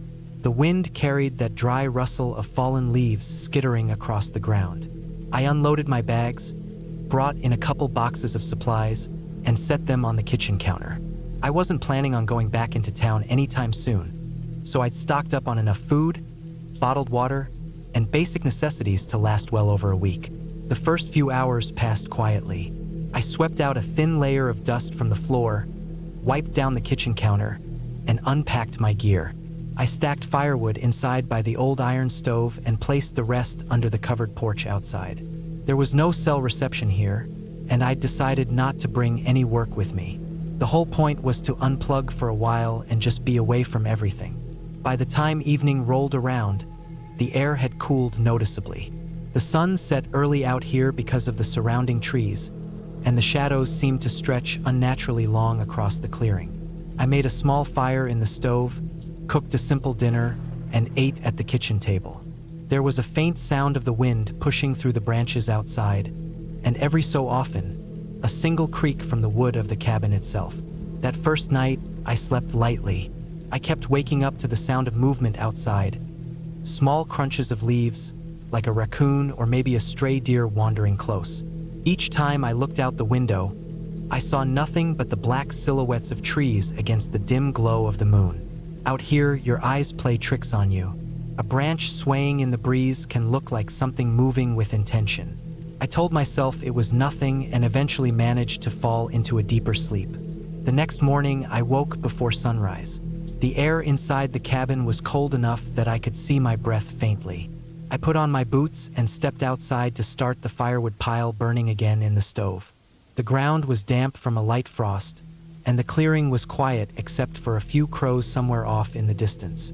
I took a short walk down the path toward the ridge, noticing how the leaves were now thick underfoot. The creek below was low, and the air smelled faintly of wet stone and rotting leaves. The day passed in the kind of slow, quiet way that can make you forget about the outside world. I spent time chopping more wood, reorganizing some of the supplies, and sitting on the porch with a mug of coffee.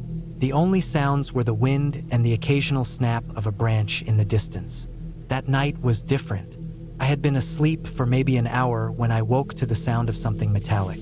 At first, I thought it was part of the stove contracting from the heat, but the sound repeated, slow, deliberate, almost like someone brushing against the metal siding near the back door.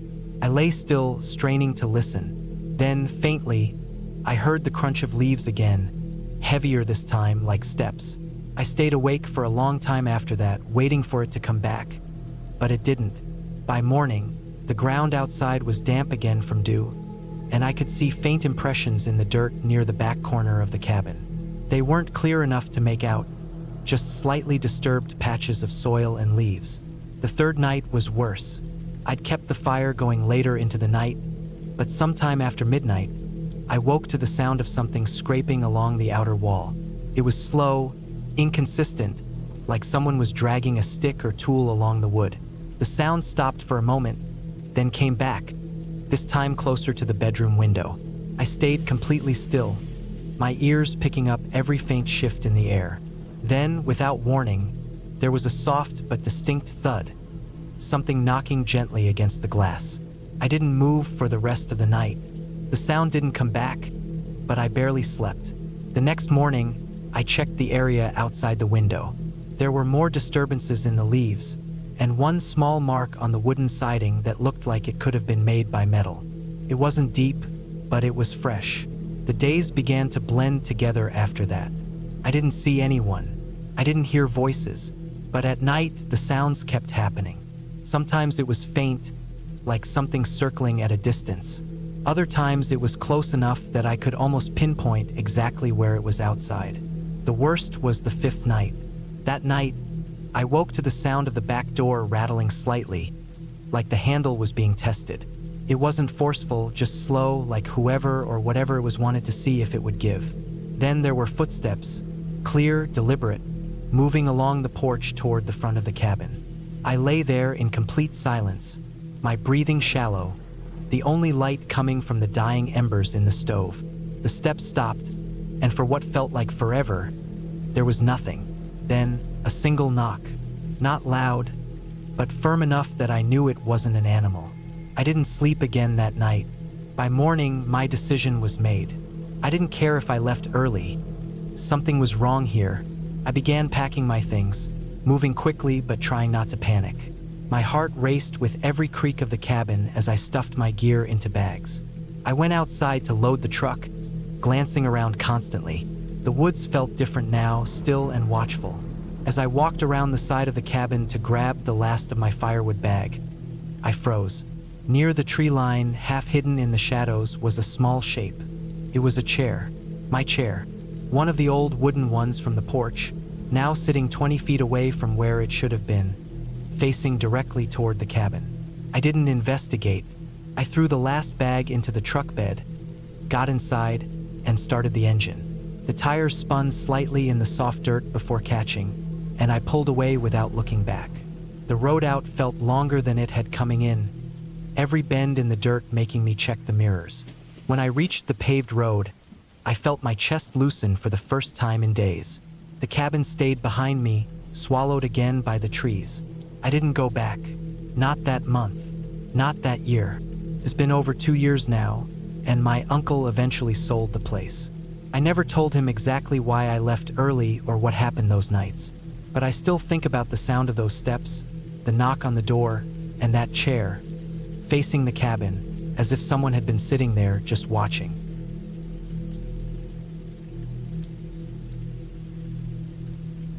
It was the middle of October when I decided to spend a week at a small cabin in the woods, far from the city. The cabin wasn't mine. It belonged to a man I knew distantly through a friend, and he let me stay there for a small fee. I drove out early in the morning with my car packed, clothes, a week's worth of food, some tools, a sleeping bag just in case, and a small battery-powered radio. The weather was cool but dry, the kind where you can see your breath in the shade but still feel warm in the sun. The drive out was peaceful, with winding roads that passed through long stretches of pine and oak forest. There were almost no other cars. The cabin was about 3 miles down a narrow dirt road that broke off from a 2-lane highway. As soon as I turned onto that dirt road, I felt the shift from normal countryside into deep isolation. The road was rutted, with rocks sticking up here and there. Branches leaned in from the sides, scraping lightly against my car as I passed. I drove slowly, the tires crunching over gravel and dirt. The trees closed in overhead, blocking out most of the sunlight except for thin slivers that fell across the road. When I finally pulled up to the cabin, it looked exactly like the kind of place you picture when someone says old hunting cabin. Small, single story, weathered wood siding, a metal roof with patches of rust, and a porch that sagged slightly on one side. The yard was just a rough clearing, with a ring of trees pressing in on all sides. There was no cell service here. I checked almost as soon as I parked, just to confirm. Inside, it was simple. One main room with a wood stove, a worn couch, a small table, and a bed pushed into one corner. The kitchen was more of a kitchenette, with an old gas stove and a few shelves holding mismatched dishes. There was no running water, just a pump outside near a rain barrel, and the only bathroom was an outhouse about 20 yards behind the cabin. I didn't mind. I was here to get away from everything, to be quiet and alone for a while. The first 2 days were uneventful. I split my time between reading, walking short trails that branched off from the clearing, and chopping some firewood from a small stack of logs left beside the porch. The air was crisp, and the nights dropped down near freezing, so I kept the stove going after sunset. At night, it was dark in a way the city never gets. Just a heavy blackness, with the sound of wind moving through the trees and the occasional sharp crack of a branch snapping somewhere out in the forest. On the third night, I woke up to a sound. At first, I thought it was just the stove settling as the metal cooled, but it kept going, slow, deliberate crunches of something moving through the leaves outside. I lay there in the dark, eyes open, listening. The footsteps circled the cabin, stopping once or twice for long moments before starting again. There was no other sound, no voice, no animal calls, just those steps. I stayed perfectly still until they faded into the distance. The next morning, I looked around the clearing. I found tracks in the soft dirt near the porch, shoe prints, not boots, and small enough to be from a narrow foot. They led toward the trees but vanished once the ground became covered in thick leaves. I tried to tell myself it was probably a hiker who got lost and wandered close, though it didn't make sense for them to be walking around at night. Still, I left it alone. The following night, it happened again, but closer. The sound came right up to the porch this time, and I could hear the wood creak under weight. I kept my eyes on the stove's faint red glow and tried not to breathe too loudly. At one point, I thought I heard the sound of fingers running slowly down the outside wall, but I told myself I was imagining it. When morning came, I found the pump handle pushed all the way down and the spout jammed with a small rock, almost as if someone didn't want me to get water. That was when the unease turned into something heavier. This wasn't an animal, and it wasn't an accident. Someone was coming here on purpose. The days after that were a blur of trying to watch every direction at once. I kept the radio on in the evenings just for background noise. I made sure my hatchet was always close. The feeling of being watched was constant, like a weight pressing on the back of my neck whenever I stepped outside. I started noticing little changes. A stick propped against the cabin wall where I hadn't put it. The firewood stack slightly shifted. A fresh cigarette, but on the ground near the edge of the clearing. On the 6th day, near sunset, I heard the footsteps much earlier than usual. They came from the north side of the clearing, slow and steady. I stood inside by the stove, gripping the hatchet and watching the dark windows. The steps stopped, then came a low scrape along the porch railing. The sound moved toward the door, and the handle rattled once, then again, harder. My pulse hammered in my ears. After a long pause, the steps moved off into the trees. That night, I didn't sleep. I sat in the chair facing the door, every muscle tense, waiting for the sound to return. At some point just before dawn, I thought I saw a shape between the trees, but it stayed too far back to make out. When the sun came up, I packed everything into my car as fast as I could. I didn't bother with breakfast or tidying up. As I pulled onto the dirt road, I glanced back once and saw a figure standing at the edge of the clearing, halfway hidden behind a tree. They didn't move, didn't wave, just stood there watching until the curve of the road took them out of sight. By the time I reached the highway, my hands were stiff from gripping the wheel so hard. I didn't stop until I was 20 miles away, parked at a small gas station. My phone still had no signal, but at least I was among other people again. I never went back to that cabin. Weeks later, when I asked my friend about the man who owned it, he told me the guy had sold the place suddenly, saying he didn't feel comfortable out there anymore. He didn't give a reason. I didn't need one. Even now, when I think about those nights, the clearest thing in my memory isn't the sound of the steps or the sight of the figure. It's the cold, certain feeling that whoever it was had been there long before I arrived, and that they would have stayed just as long after I left.